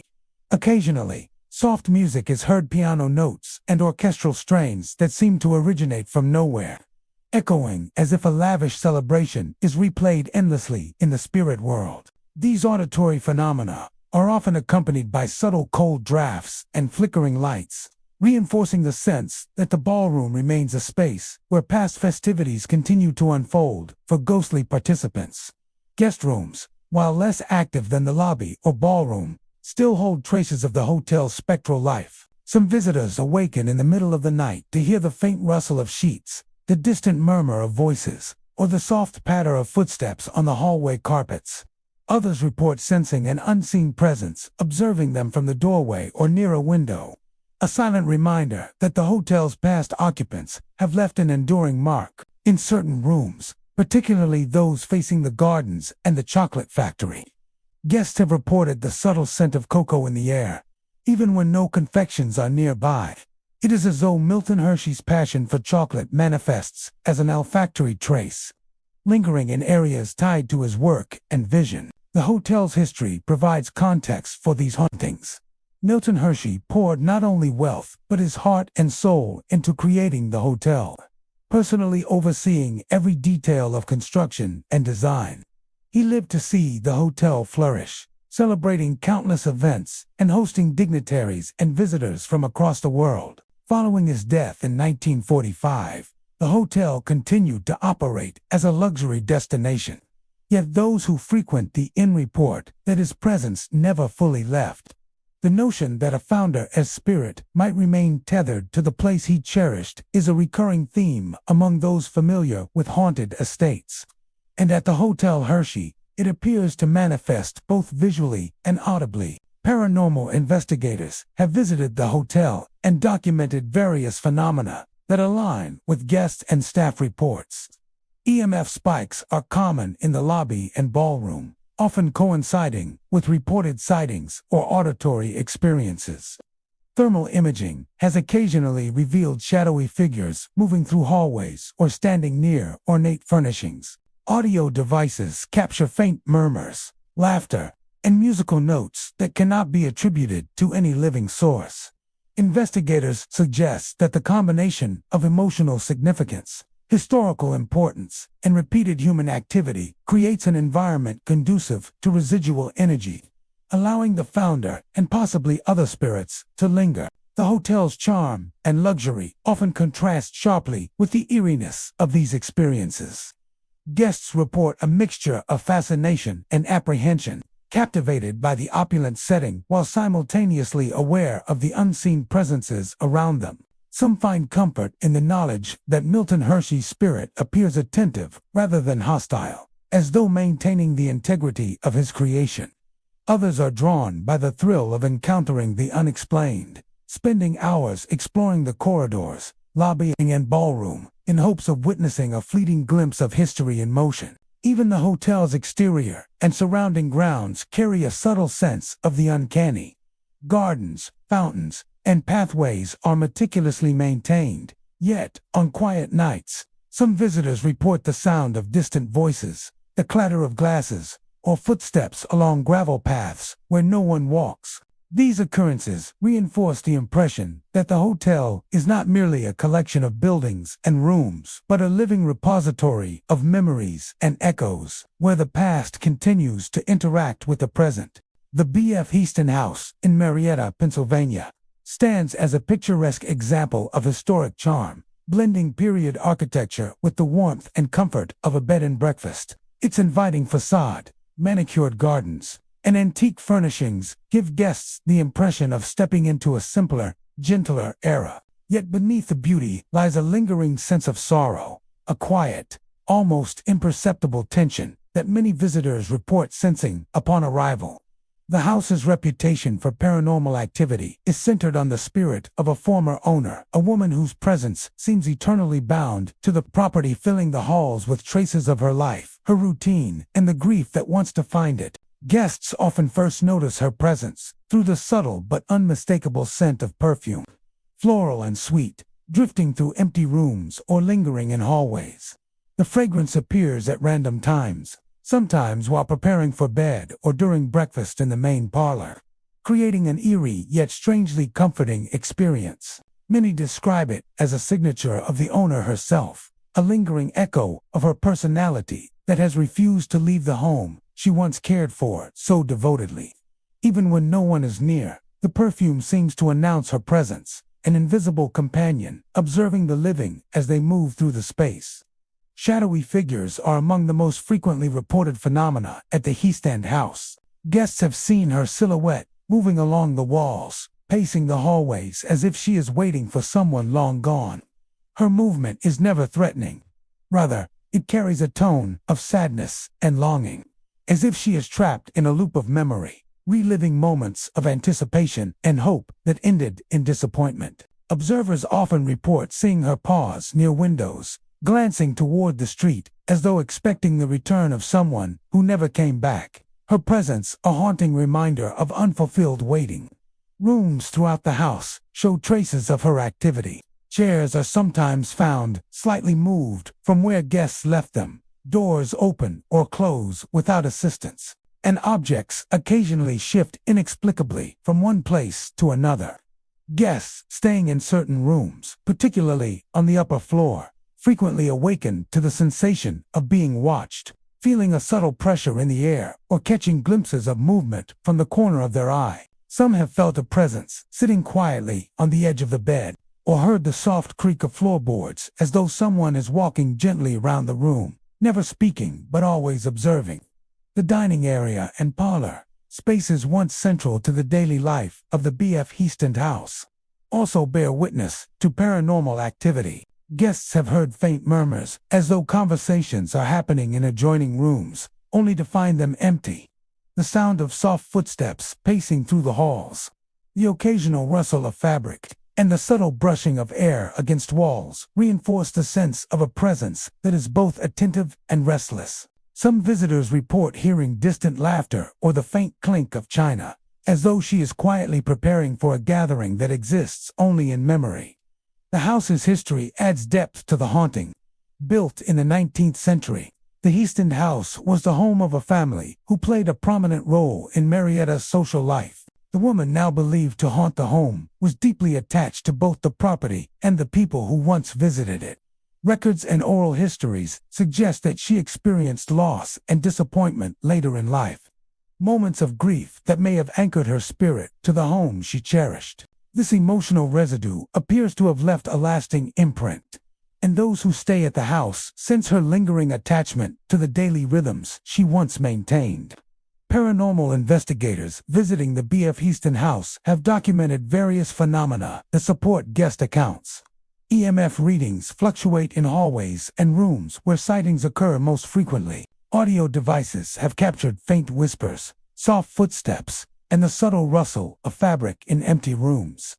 Thermal imaging occasionally reveals shadowy shapes moving through the hallways or pausing near windows and doorways. Investigators suggest that the combination of emotional intensity, prolonged human presence, and historical significance creates an environment conducive to the continuation of residual energy or conscious spirits.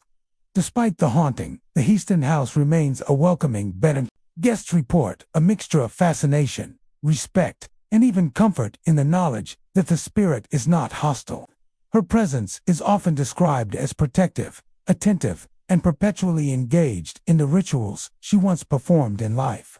Some visitors even find the experience poignant, a reminder that love, duty, and memory can leave lasting imprints that transcend death. The combination of historical charm and supernatural intrigue makes the house a compelling destination for travelers seeking both comfort and a brush with the unexplained. The upper floors, where sightings and experiences are most common, offer glimpses into the past in subtle yet profound ways. Footsteps echo faintly in hallways, chairs shift imperceptibly, and doors open slowly as though inviting observation.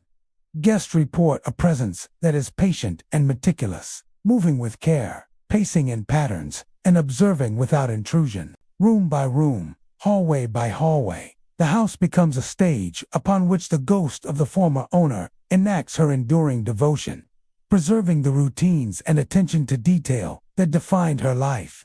The Sayre Mansion in Bethlehem, Pennsylvania, is a striking example of Gothic architecture, its pointed arches, intricate woodwork, and towering spires evoking the grandeur of the mid-19th century. Built in 1858 by industrialist Robert Sayre, the mansion has witnessed generations of history unfold, from lavish social gatherings to quiet family life. Yet behind its stately facade and elegant interiors lies a history that is not entirely peaceful.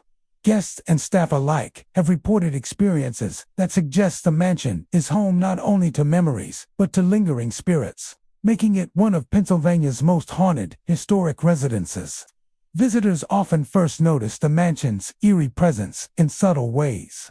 Guests have awoken in the middle of the night to find indentations in their beds, as though someone has sat beside them. These impressions appear without explanation, disturbing the otherwise pristine bedding and leaving visitors with a shiver that comes from sensing an unseen presence so intimately close. Some have reported feeling a gentle pressure on their shoulders or the sensation of a warm, unseen breath near their ears, creating the impression that the mansion's spirits are observing or interacting with the living in quiet, intimate ways. The mansion's children are perhaps its most persistent phantoms. Visitors frequently hear the sounds of laughter echoing down empty hallways, playful yet haunting, as if children unseen are running, skipping, or playing games that exist only in memory. Doors creak open and close with no apparent cause, and the sound of small footsteps moving across polished wood floors punctuates the otherwise silent nights. These auditory manifestations often occur in the eastern wing, once the area of the mansion reserved for the family's younger members, suggesting that echoes of joy and life have remained tethered to the space long after the rooms fell quiet. Rocking chairs are among the mansion's most unnerving features. In the parlor and on the covered verandas, chairs occasionally sway back and forth without anyone seated. Guests have witnessed them rocking slowly, then stopping suddenly, only to begin again moments later. Some interpret this as the playful activity of the mansion's child spirits, while others feel a more somber energy a reminder of lives once lived within the house that continues to assert itself in the present. Attempts to approach or steady the chairs are often unsuccessful, as they seem to respond only to the unseen occupants who once knew the home intimately. Other phenomena include sudden temperature drops, cold drafts in enclosed spaces, and lights flickering inexplicably throughout the building. Some guests have reported catching glimpses of figures at the edges of their vision shapes that vanish when directly observed. Mirrors to seem to serve as windows into the past, fogging over on their own or reflecting movements that are not present in the room. Occasionally, visitors hear whispers, soft and unintelligible, echoing from hallways and rooms long empty, creating the unsettling impression that the mansion itself is speaking. Room 7 has developed a particular reputation among overnight guests. Many who stay in this room awaken to find signs of activity, bed covers disturbed, a chair slightly moved, or the lingering feeling that someone has been present with them during the night. Some guests report hearing footsteps pacing back and forth across the floor, though no one else is in the room. Others have felt the sensation of being watched while lying in bed, a weightless pressure, or even the faint touch of an unseen hand. Paranormal enthusiasts speculate that the room may retain strong residual energy, capturing echoes of past events that replay themselves for anyone who sleeps within its walls. The mansion's long history provides context for the supernatural activity. As the home of the Sayre family, it witnessed both joyous celebrations and personal tragedies. It is said that the laughter of children, the gentle conversations of family members, and the quiet routines of domestic life have left lasting imprints on the structure.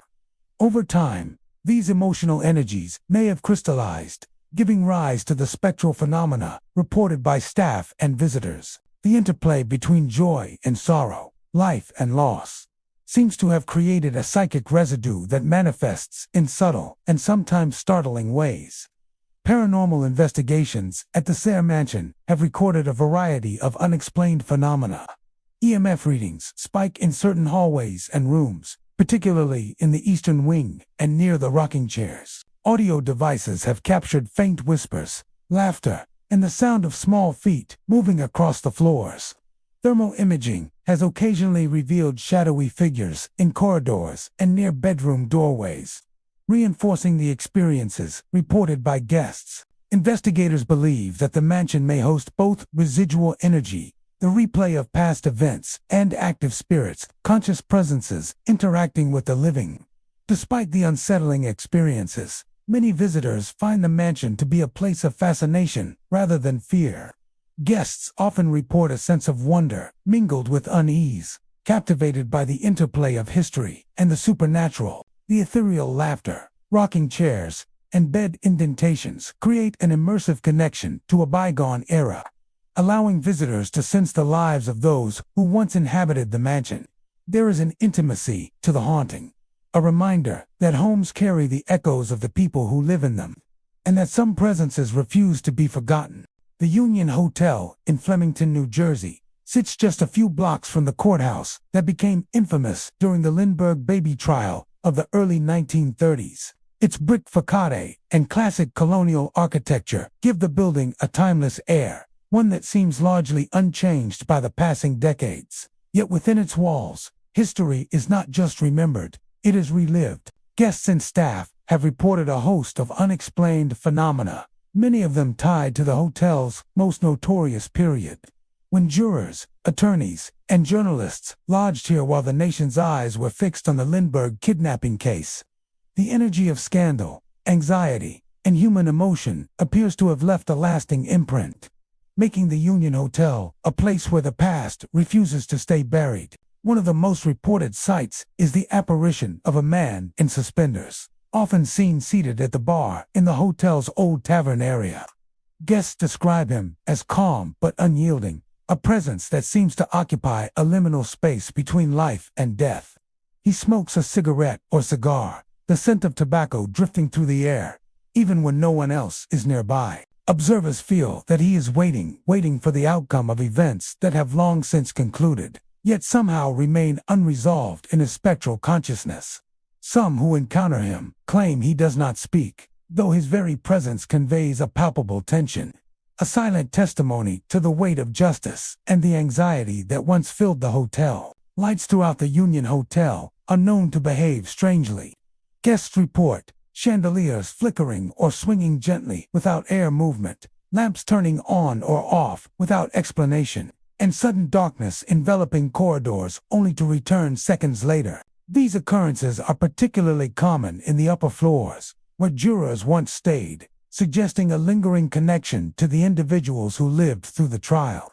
Some guests have felt an invisible hand brushing past them, or felt the warmth of a presence sitting nearby, particularly when the hotel is otherwise empty late at night. Auditory phenomena are equally pervasive. Voices murmur in empty hallways, echoing phrases too indistinct to fully comprehend. Some describe the whispers as urgent, others as contemplative, a mix of fear, tension, and anticipation that mirrors the emotions jurors must have experienced decades ago. Footsteps echo across the polished floors, and sometimes the sound of chairs scraping, doors opening, or drawers sliding can be heard even in rooms long vacated. The cumulative effect creates a sensation that the hotel is alive with the memories of those who walked its halls. During one of the most famous trials in American history, Room 203, on the second floor, is particularly active. Guests staying here often awaken to find their belongings slightly moved, the sheets on their bed displaced, or the feeling that someone has been standing at the foot of the bed. Cold drafts are common, even in the height of summer, and some visitors have reported glimpsing a shadowy figure lingering by the door before vanishing. Paranormal investigators suggest that this room may serve as a focal point for residual energy, capturing the anxiety, anticipation, and emotional turmoil of the trial period and replaying it for anyone who stays within its walls. The hotel bar, where the man in suspenders appears, is equally active. Staff have reported glasses and utensils moving without cause, the faint smell of smoke appearing suddenly, and the sensation of someone sitting nearby when no one is present. Guests often describe a sense of being watched, accompanied by a weight of expectation and tension that seems entirely disproportionate to the quiet hum of conversation or the soft clink of glassware. This persistent presence has led many to believe that the man in suspenders may be a juror or hotel staff member whose life was so entwined with the trial that he remains bound to the hotel indefinitely. Paranormal investigators visiting the Union Hotel have documented a range of phenomena that align with guest and staff reports. EMF spikes occur throughout the second floor and bar area, often coinciding with sightings or auditory experiences. Thermal imaging occasionally reveals indistinct human shapes in hallways, rooms, and the bar, though no living individuals are present. Audio devices frequently capture whispers, the subtle scraping of furniture, and even the faint sound of shuffling papers, as if the jury were still reviewing evidence in secret. Investigators suggest that the high emotional intensity of the trial, combined with repeated human presence over decades, has created an environment where residual energy and active spirits may coexist. Beyond the rooms and bar, the Union Hotel exudes an atmosphere of anticipation and unease that permeates even the common areas. Guests report sudden chills in the lobby, fleeting shadows crossing the hallways, and inexplicable sounds from stairwells and corridors. Some have felt the sensation of unseen hands pressing gently against their shoulders, or the brief weight of a presence sitting beside them on a chair. Others claim to hear whispered instructions, hushed warnings, or the faint rustling of clothing, evoking images of late-night deliberations, hurried meetings, and restless nights filled with anxiety. The hotel's historical significance only deepens the haunting. As a temporary home for jurors and visitors during a trial that gripped the nation, the Union Hotel was filled with tension, secrecy, and the weight of justice. The lingering energy of those emotions seems to have become embedded within the walls, floors, and furnishings, replaying in subtle and sometimes startling ways for anyone who enters the building. Guests often leave with a profound sense of stepping into history, witnessing the emotional residue of lives lived under extraordinary circumstances. The mansion at Noble Lane, in Hunsdale, Pennsylvania, is an imposing estate that speaks of wealth, prestige, and the grandeur of a bygone era. Built for a millionaire family in the early 20th century, its sprawling architecture, high ceilings, and ornate woodwork captured the elegance of a time when opulence was a statement of both success and status. Yet, beneath the luxurious veneer, the mansion holds a darker side, one that has left an indelible impression on guests and staff alike. Over the decades, reports of ghostly activity and unexplained phenomena have made this estate one of the most haunted locations in the region, where beauty and terror coexist in unsettling harmony. The most frequently reported apparition is that of a woman in black. Guests describe her as a slender figure draped in mourning attire, her face partially obscured by a veil, drifting silently through the long corridors. She moves with a haunting grace, gliding just above the floors, and her presence is often accompanied by the faint sound of soft weeping. Those who have encountered her describe a profound sense of sorrow and longing, as if she is tethered to the mansion by an unfulfilled duty or a lingering grief that refuses to dissipate. The figure vanishes when approached, leaving only a chill in the air and a lingering feeling of melancholy that persists long after she disappears. Mirrors throughout the mansion seem to respond to this presence. Guests report mirrors clouding inexplicably, even on clear, dry days, often forming the shape of a handprint or a silhouette. Some mirrors have reflected the woman in black when no one else is in the room, her image appearing for only a few fleeting seconds before fading. In certain rooms, mirrors fog over without condensation, as though the mansion itself is exhaling a ghostly breath. These occurrences contribute to the eerie sense that the woman is observing the living, silently mourning and bearing witness to the passage of time. Lighting anomalies are another common phenomenon. Chandeliers dim unexpectedly, lamps flicker with no electrical explanation, and shadows stretch unnaturally across walls and floors. Guests report experiencing sudden darkness in previously well-lit areas, only for the lights to return moments later, creating an unsettling rhythm that seems tied to the mansion's spectral activity.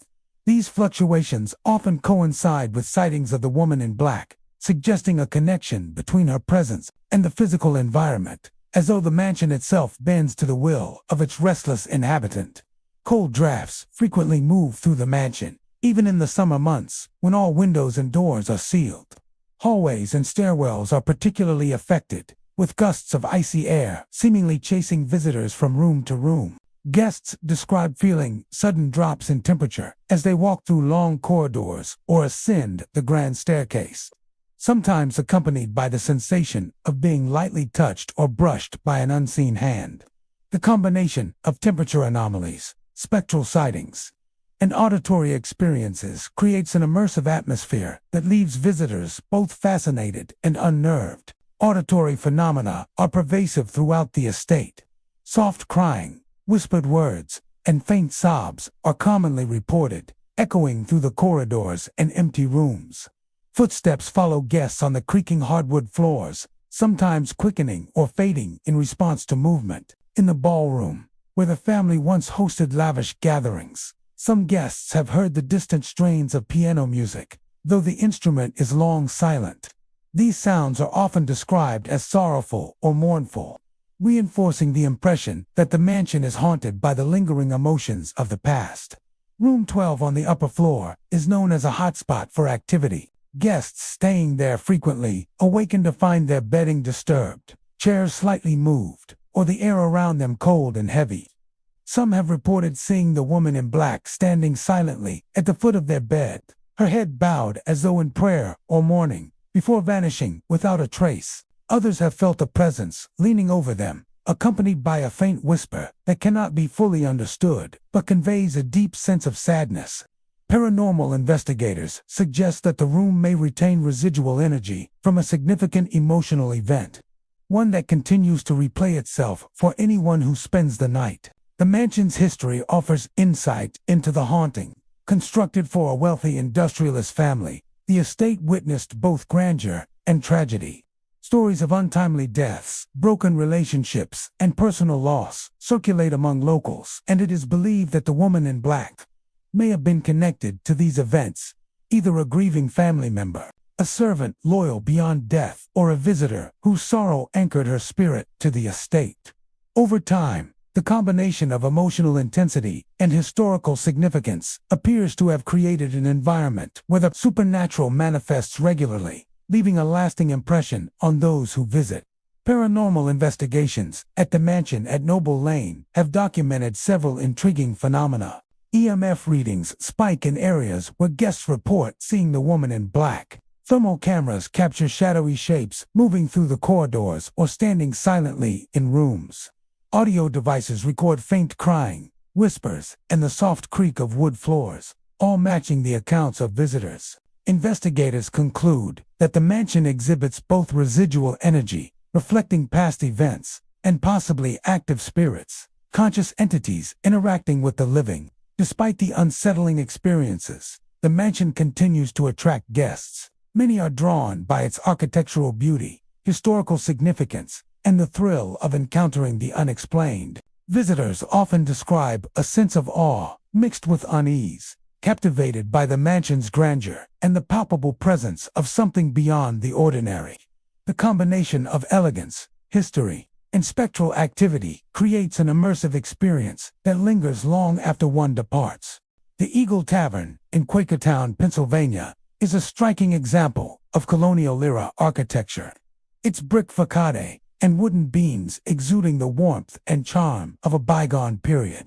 Established in the 18th century, it has served countless travelers, locals, and visitors over generations. Yet beneath its historic allure lies a legacy far darker than the clinking of glasses and the chatter of patrons would suggest.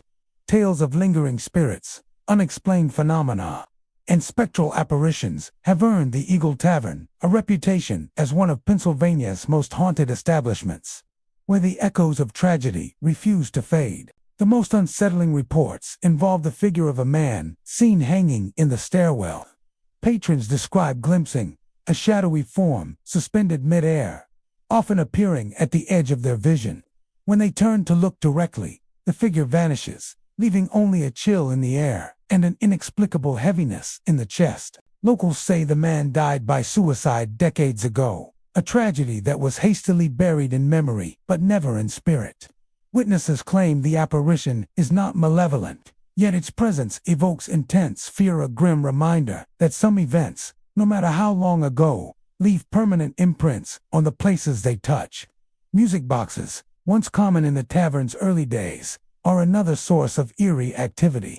Guests have reported hearing soft, delicate tunes playing in the empty dining room or hallway, even when no wind or electrical source could account for it. The melodies, sweet yet melancholic, often emerge late at night, echoing through the tavern's wooden beams and brick walls. Some visitors have said the music begins abruptly and stops just as suddenly, leaving them with the sensation that an unseen hand is performing an invisible ritual, a momentary link between the living and the spectral patrons who never truly left. Doors are another source of paranormal occurrences. Several rooms and storage areas are known to lock themselves from the inside, trapping staff or visitors briefly until the mechanism inexplicably releases. Patrons have recounted moments where they enter a room to retrieve something, only to find the door click shut behind them with no one else present. Attempts to open these doors often require considerable effort, and many report a feeling of unseen resistance, as if the spirit responsible is deliberately interacting with the living. This recurring phenomenon reinforces the sense that the Eagle Tavern is more than a historical site. It is a place where the boundaries between past and present remain porous. Cold drafts frequently sweep through the tavern, often in areas that are sealed and protected from outside air. Patrons have described sudden chills on warm days, inexplicable breezes in corners or stairwells, and temperature drops that accompany other paranormal events. These drafts often coincide with sightings of the hanging man or the music box playing, creating an immersive experience that engages multiple senses and amplifies the unsettling atmosphere. The combination of temperature anomalies, auditory phenomena, and visual apparitions, leaves visitors with a strong impression that the tavern itself is alive with the memory of tragedy. Footsteps, whispers, and muted conversations are common auditory experiences reported in the Eagle Tavern. Patrons and staff alike have heard the faint scrape of shoes across wooden floors, the creak of steps on staircases, and the subtle movement of unseen figures. Sometimes, these sounds follow visitors from room to room, or echo in empty hallways, creating the sensation that someone or something is walking just behind them. Whispered words, often unintelligible but tinged with urgency or sorrow, add to the eerie environment, making the historic tavern feel like a space where time overlaps and the past is never entirely gone. Certain areas of the tavern appear to be hotspots for activity. The stairwell, where the hanging man appears, is particularly active. Guests report hearing soft thuds, creaking boards, and the quiet scraping of clothing as if someone unseen is climbing or descending the steps. The dining room, once the heart of social life, often resonates with faint music box tunes, distant laughter, or murmured conversations, all occurring when the room is empty. Even the back storage rooms and upper floors occasionally exhibit activity, with doors slamming or lights flickering inexplicably. Paranormal investigations at the Eagle Tavern have corroborated many guest reports. EMF detectors frequently spike in the stairwell and dining areas, coinciding with sightings of the hanging man and spontaneous music. Thermal imaging sometimes captures shadowy forms moving along hallways, while audio devices record whispers, footsteps, and faint, repeating melodies. Investigators suggest that the tavern harbors both residual energy codes of past tragedies, replaying in possibly conscious spirits, entities aware of their surroundings and interacting selectively with the living. Despite its unsettling reputation, the Eagle Tavern continues to welcome patrons and visitors. Many are drawn by its historical charm, period decor, and the thrill of encountering the unexplained. Guests often describe a mix of fear and fascination, captivated by the tavern's architecture and the palpable sense of history, layered with the supernatural. Those who brave the stairwell late at night, hear the music echo through empty halls, or witness the chilling apparition, feel an intimate connection to the tragedies of the past. A reminder that history leaves marks that persist in unexpected ways. The Bedford Springs Resort in Bedford, Pennsylvania, is a landmark of luxury and history. Established in the early 19th century, it quickly gained a reputation as a premier destination for the nation's elite, including presidents, industrialists, and socialites seeking rest, relaxation, and the purported healing powers of its mineral springs. The resort's elegant architecture, sprawling gardens, and mineral pools remain a testament to opulence and refinement. Yet beneath the polished floors and serene waters lies a legacy that is far from tranquil. Over the decades, countless guests and staff have reported supernatural phenomena, transforming the resort from a retreat of leisure into a locus of haunting, where the past continues to ripple through the present.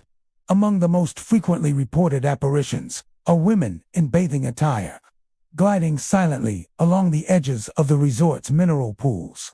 Guests claim to see them emerge from the mist rising off the warm waters, their figures shimmering and translucent, their movements deliberate yet ethereal. Sometimes these apparitions are observed simply walking along the poolside, their toes skimming the surface of the water, leaving ripples in their wake even when no one else is present. Other times the spirits appear to be enjoying the pools as they once did in life, their presence accompanied by faint echoes of laughter or the subtle splash of water that disappears the instant one tries to locate its source. Visitors report hearing the sound of splashing long after the pool has gone still, as if unseen swimmers are performing endless laps. The gentle echoing of water droplets, a soft patter against the tiles, and even the occasional distant splash seem to occur at random, unnerving those who come expecting quiet luxury. Staff members have recounted occasions when no guests were in the pool area, yet the sound of someone entering the water, moving through it, and exiting echoed throughout the pool wing. Attempts to investigate often yield nothing but empty waters, lending an eerie sense that the resort's unseen visitors are bound by a presence that does not require a corporeal form. One of the most notorious areas of the resort is a room that has remained sealed for decades. Known among staff as Room 17, it has a history of violent activity. Guests assigned to this room repeatedly reported furniture moving on its own, chairs sliding across the floor, dressers rattling, and bedsheets twisted and pulled as if some unseen force were reshaping the room. Objects would topple from surfaces without warning, and cold drafts seemed to swirl around the corners of the room, creating an oppressive atmosphere. After multiple attempts to accommodate overnight stays, management decided to permanently seal the room, leaving it untouched except for occasional inspections, out of concern for both safety and the inexplicable disturbances that continued to plague it. Beyond the pool in Room 17, the resort exhibits other subtle yet persistent paranormal activity. Guests have reported cold spots in hallways, sudden shifts in temperature as they walk from one room to another, and doors that open or close on their own. Chandeliers occasionally flicker without electrical cause, and shadows have been observed moving along walls, vanishing the moment they are directly faced. Many who visit note a pervasive sense of being watched, an awareness that unseen eyes are following them through the resort's historic corridors. Auditory phenomena are also common. Footsteps echo in empty halls, often moving in patterns that suggest pacing or deliberate traversal. Whispers, sometimes indistinct, sometimes forming recognizable words, have been reported near the pool areas and in older guest wings. On rare occasions, staff and guests alike have claimed to hear soft, classical strains reminiscent of the resort's earlier days when live performances were common. These sounds seem to originate from nowhere, filling a space while leaving no trace of their source, a haunting symphony of past leisure and lingering presence. The history of the Bedford Springs Resort provides some context for these occurrences. The property has hosted presidents, dignitaries, and countless visitors over 2 centuries, and its mineral pools have long been a place of relaxation, recovery, and indulgence. Generations of guests spent hours in the waters, socialized in lounges, and explored the surrounding estate, leaving behind traces of their lives in the form of energy that some believe persists in the present. Tragedies, accidents, and unexplained deaths over the years may have compounded the intensity of the haunting, imbuing certain areas with heightened activity that continues to manifest for those who enter. Room 17, the mineral pools, and the historic wings of the resort are particularly affected, suggesting that the combination of repeated human presence, emotional intensity, and physical architecture creates ideal conditions for paranormal manifestations. Investigators, using thermal imaging, electromagnetic field meters, and audio recording devices, have documented fluctuations, shadow figures, and disembodied sounds that align with guest reports. Some experts propose that the resort contains both residual energy, the replay of past activity, and conscious spirits, entities aware of their surroundings, interacting selectively with the living. Despite the unsettling experiences, many guests remain drawn to the Bedford Springs Resort, captivated by its beauty, history, and the thrill of encountering the unexplained. Patrons often describe a mixture of awe, curiosity, and apprehension, appreciating the resort's luxurious amenities while also sensing that they are not entirely alone. Some even seek out the more haunted areas intentionally, eager to experience firsthand the whispers, apparitions, and mysterious activity that make the resort unique. The Columbia Kettle Works Inn in Columbia, Pennsylvania, is a striking example of industrial history repurposed into hospitality. Once a thriving factory producing metal kettles and other household goods in the 19th century, the building was converted into an inn in the mid-20th century, retaining much of its original architecture from exposed brick walls to the remnants of massive steel beams and machinery mounts.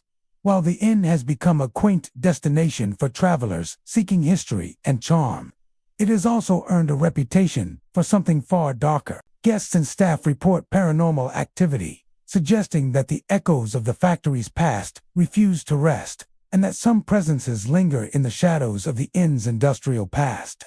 One of the most commonly reported phenomena is the persistent sound of machinery. Guests have described hearing the rhythmic grinding and clanging of the factory's metal equipment long after all mechanical operations have ceased. These sounds often echo through hallways and stairwells, startling those unprepared for such intense noise in an otherwise quiet inn. The grinding is not consistent. It starts and stops unpredictably, sometimes becoming louder as if the machinery is just out of reach, suspended in the thin veil between reality and memory.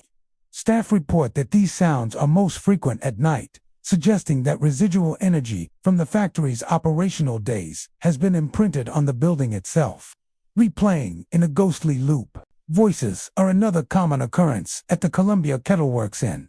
Guests have reported hearing names called softly, sometimes urgently, from empty hallways or distant rooms.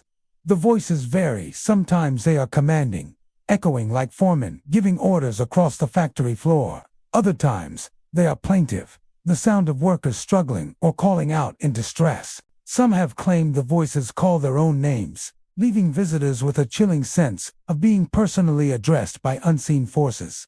Attempts to locate the source invariably lead to empty rooms and hallways, further amplifying the unnerving atmosphere of the inn.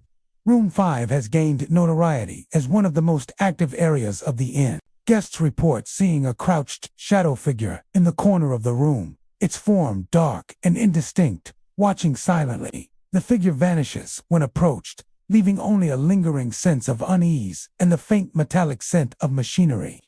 Some have described feeling a sudden drop in temperature upon entering the room, along with the sensation of being closely observed. Objects occasionally move without explanation. Chairs shifted slightly, lamps knocked askew, or personal items misplaced, which reinforces the feeling that the room is not merely haunted by echoes, but by an active presence with awareness of the living.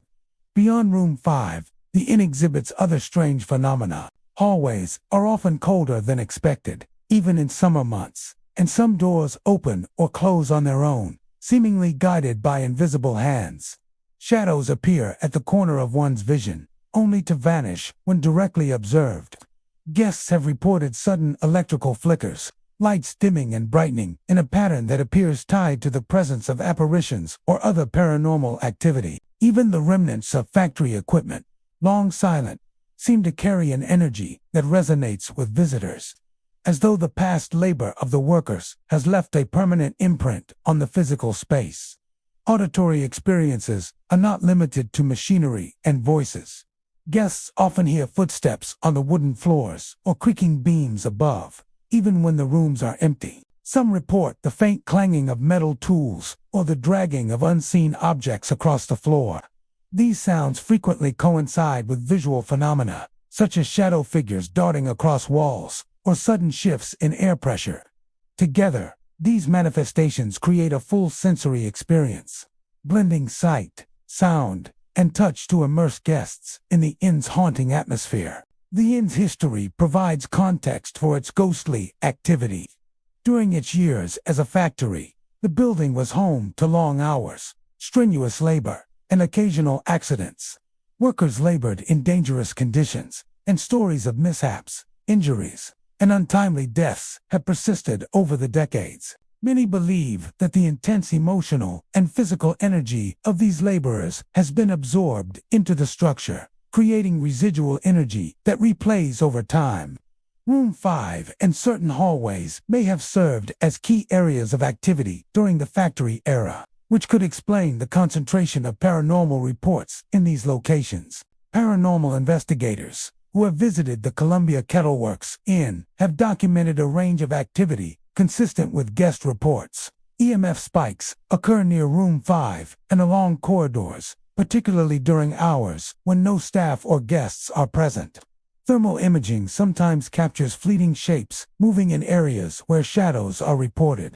Audio devices record indistinct whispers, the clatter of unseen tools, and even low-frequency vibrations resembling machinery operation. Investigators conclude that the inn displays both residual hauntings, echoes of past human activity, and possible intelligent entities. conscious spirits interacting with the living. Despite the unsettling phenomena, the inn continues to draw visitors intrigued by its history and haunted reputation. Many come to experience the combination of industrial charm and paranormal intrigue, while others seek the thrill of staying in room 5 or walking the shadowed corridors late at night. Guests often describe a mixture of awe and apprehension, fascinated by the building's history while acutely aware that the past is never entirely gone. The Sterling Inn in Carbondale, Pennsylvania, stands as a monument to faded grandeur. Built during the early 20th century, the hotel was once a vibrant gathering place, hosting lavish parties, elegant dinners, and elaborate dances. Its crystal chandeliers, polished wooden floors, and sweeping staircases spoke of refinement and sophistication, attracting visitors from across the region. But the Sterling Inn's story is not solely one of elegance and celebration. Over decades, tragedy and misfortune left an indelible mark on the building, a mark that many believe has manifested as paranormal activity. Today, the inn is as famous for its ghostly presence as it is for its historical charm. The most frequently reported apparition is that of a man in a tuxedo, often seen in the grand ballroom. Guests describe him as tall, immaculately dressed, and moving with a grace that seems both deliberate and unnatural. He glides across the polished floor as if engaged in a dance, yet no partner is present. His movements are precise, a waltz performed alone, his steps silent but eerily fluid. Those who have witnessed him say that he never acknowledges observers. He is entirely absorbed in his spectral dance, seemingly trapped in a moment from decades past. Some guests report feeling an inexplicable chill in the room or sensing an unseen presence beside them while he dances. The ballroom itself is central to the haunting. At night, when the inn is quiet, guests have awakened to the faint strains of waltz music drifting through the halls. The melody appears to come from nowhere, soft and distant, yet unmistakably present. Some have reported the music stopping abruptly as they enter the ballroom, leaving only silence and the lingering impression that the dancer is still there, moving invisibly across the floor. Others have heard footsteps, the swish of fabric, or the echo of a piano note long after the last living musician has left the building. These auditory phenomena combine with visual sightings to create a hauntingly immersive experience, as though the inn itself preserves the memory of past elegance, replaying it for those who linger. In addition to the ballroom, the upper floors of the Sterling Inn have their own spectral residence. Guests in certain rooms report furniture moving inexplicably, doors opening or closing without cause, and shadows flitting across walls in peripheral vision. The most active rooms seem to be those with a view of the ballroom below, suggesting a connection between the upper floor activity and the central hub of the inn's past social life. Some visitors describe cold drafts that follow them from room to room, sudden drops in temperature that coincide with faint whispers, or the sensation of being watched, particularly near windows and stairwells. The inn's history provides context for its hauntings. Once a beacon of prosperity, the Sterling Inn endured multiple tragedies over the years. Fires, financial ruin, and untimely deaths plagued the property, leaving a lingering sense of sorrow and loss. Local legend suggests that the man in a tuxedo may have been a performer or patron who met a tragic end during a gala, his spirit unable to leave the site of the joy and elegance he once knew. The repetition of music and dance is often interpreted as a residual energy, a playback of the past moments that were abruptly cut short, anchored to the physical space of the inn. Staff and long-term visitors have corroborated many of these reports. They recount moments when doors slam without wind, chandeliers sway slightly, despite no breeze, and light fixtures flicker at odd intervals. Some have seen the shadow of a man pass through hallways, disappearing when directly approached. Guests occasionally find chairs slightly moved or tables repositioned in ways that mirror the setup of long-past events, further reinforcing the idea that the Sterling Inn retains echoes of its historical activity. Paranormal investigations at the Sterling Inn have recorded a variety of phenomena. Electromagnetic field, EMF readings spike in the ballroom and certain upper-floor hallways, aligning with reported sightings. Thermal cameras have captured fleeting, shadowy forms and cold spots in otherwise temperate areas. Audio devices frequently pick up faint strains of music, whispered phrases, or indistinct footsteps that coincide with guest reports. Investigators suggest that the inn exhibits both residual hauntings, replays of past events, and intelligent spirits, entities capable of interacting with the living in subtle but tangible ways. Despite its haunted reputation, the Sterling Inn continues to attract visitors. Some come for the history, some for the architecture, and others for the thrill of encountering the unexplained. Guests often describe a mixture of awe and apprehension, impressed by the elegance of the building, while simultaneously feeling the weight of the past pressing against the present. Many leave with stories of fleeting glimpses of a dancing man, the strains of music that linger in empty rooms, or the sensation that time itself has bent, allowing the events of a century ago to replay in real time. The Bowden Mansion Guest House in Levittown, Pennsylvania, is a quiet retreat tucked among sprawling gardens and mature trees. Its colonial-era architecture lending a timeless charm, originally built as a family estate in the 18th century. The mansion has witnessed generations of lives, triumphs, and tragedies. Over time, it was converted into a guest house, welcoming travelers seeking the serenity of its historic surroundings. But beneath the manicured lawns and period decor lies a presence that is both gentle and unsettling, lingering spirit whose story continues to ripple through the estate. Visitors frequently report seeing the apparition of a woman in a white bonnet walking along the garden paths, her figure illuminated by moonlight in a soft, almost ethereal glow. She moves with purpose, but never hastily, her steps measured as if pacing the boundaries of some unseen duty. Guests who encounter her describe a profound emotional weight emanating from her presence. Those who meet her eyes report a deep sorrow, an overwhelming sense of grief that seems to come from centuries of longing. Yet this sorrow is fleeting, replaced almost immediately by a strange, serene calm, if the spirit carries both mourning and release within her ethereal being. The woman's appearance is most commonly reported during the late hours of the night, when the mansion is silent and the gardens are bathed in moonlight. Guests walking the estate paths have described seeing her standing still among the flower beds, her bonnet casting shadows over a pale, luminous face. She often vanishes when approached, leaving only a lingering chill in the air and the faint scent of lavender, which many believe is tied to her presence.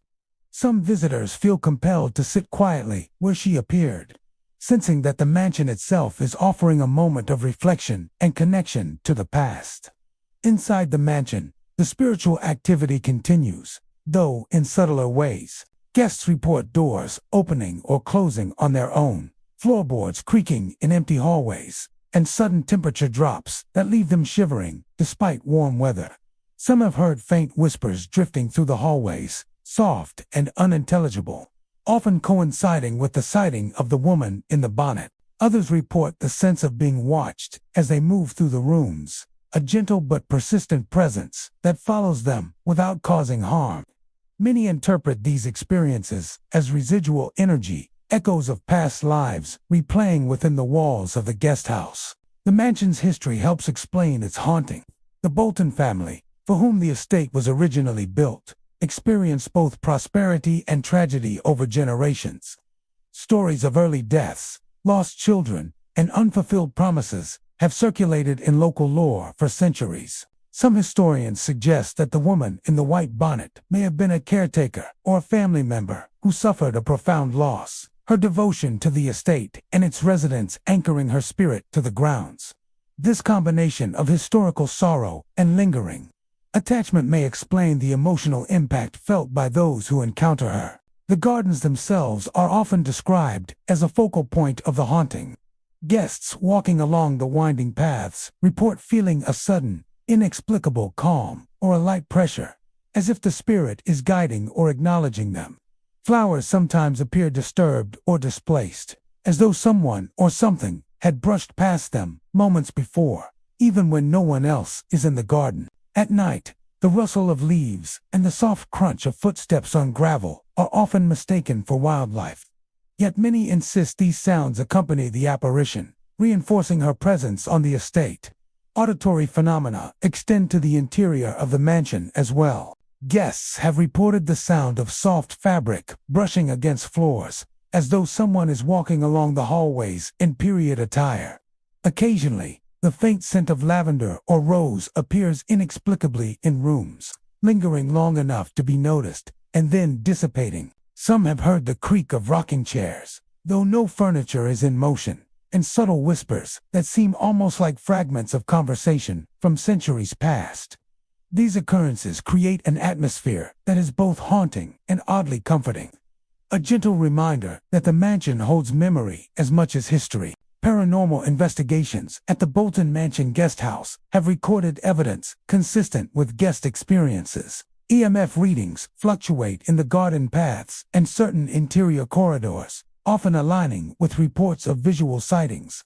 Thermal imaging sometimes captures fleeting shapes, and audio devices occasionally pick up indistinct voices or sounds of footsteps in empty spaces. Investigators suggest that the mansion exhibits a combination of residual energy, the replay of past activity, and the presence of an intelligent entity, a conscious spirit capable of interaction and recognition. Despite the haunting, guests continue to be drawn to the Bolton Mansion Guest House, attracted by its historical charm, lush gardens, and the promise of encountering something beyond the ordinary. Many describe the experience as deeply moving, a momentary connection with the past that leaves a lasting impression. Encounters with the woman in the white bonnet often inspire reflection, contemplation, or a sense of peace, as if the spirit herself offers a gentle message of endurance and remembrance. Across Pennsylvania, the past never truly dies. Each hotel on this list holds echoes of laughter, pain, and longing, fragments of stories too powerful to fade.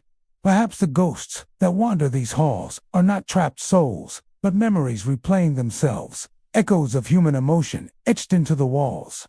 So if you ever find yourself drawn to these haunted places, check in carefully. Listen to the creak of the floors, the sighs in the walls, and the whispers that rise when the lights go out. Some of them may just be the echoes of history, and others might be waiting for you. Sleep well, traveler, and remember, at some hotels, checkout is forever.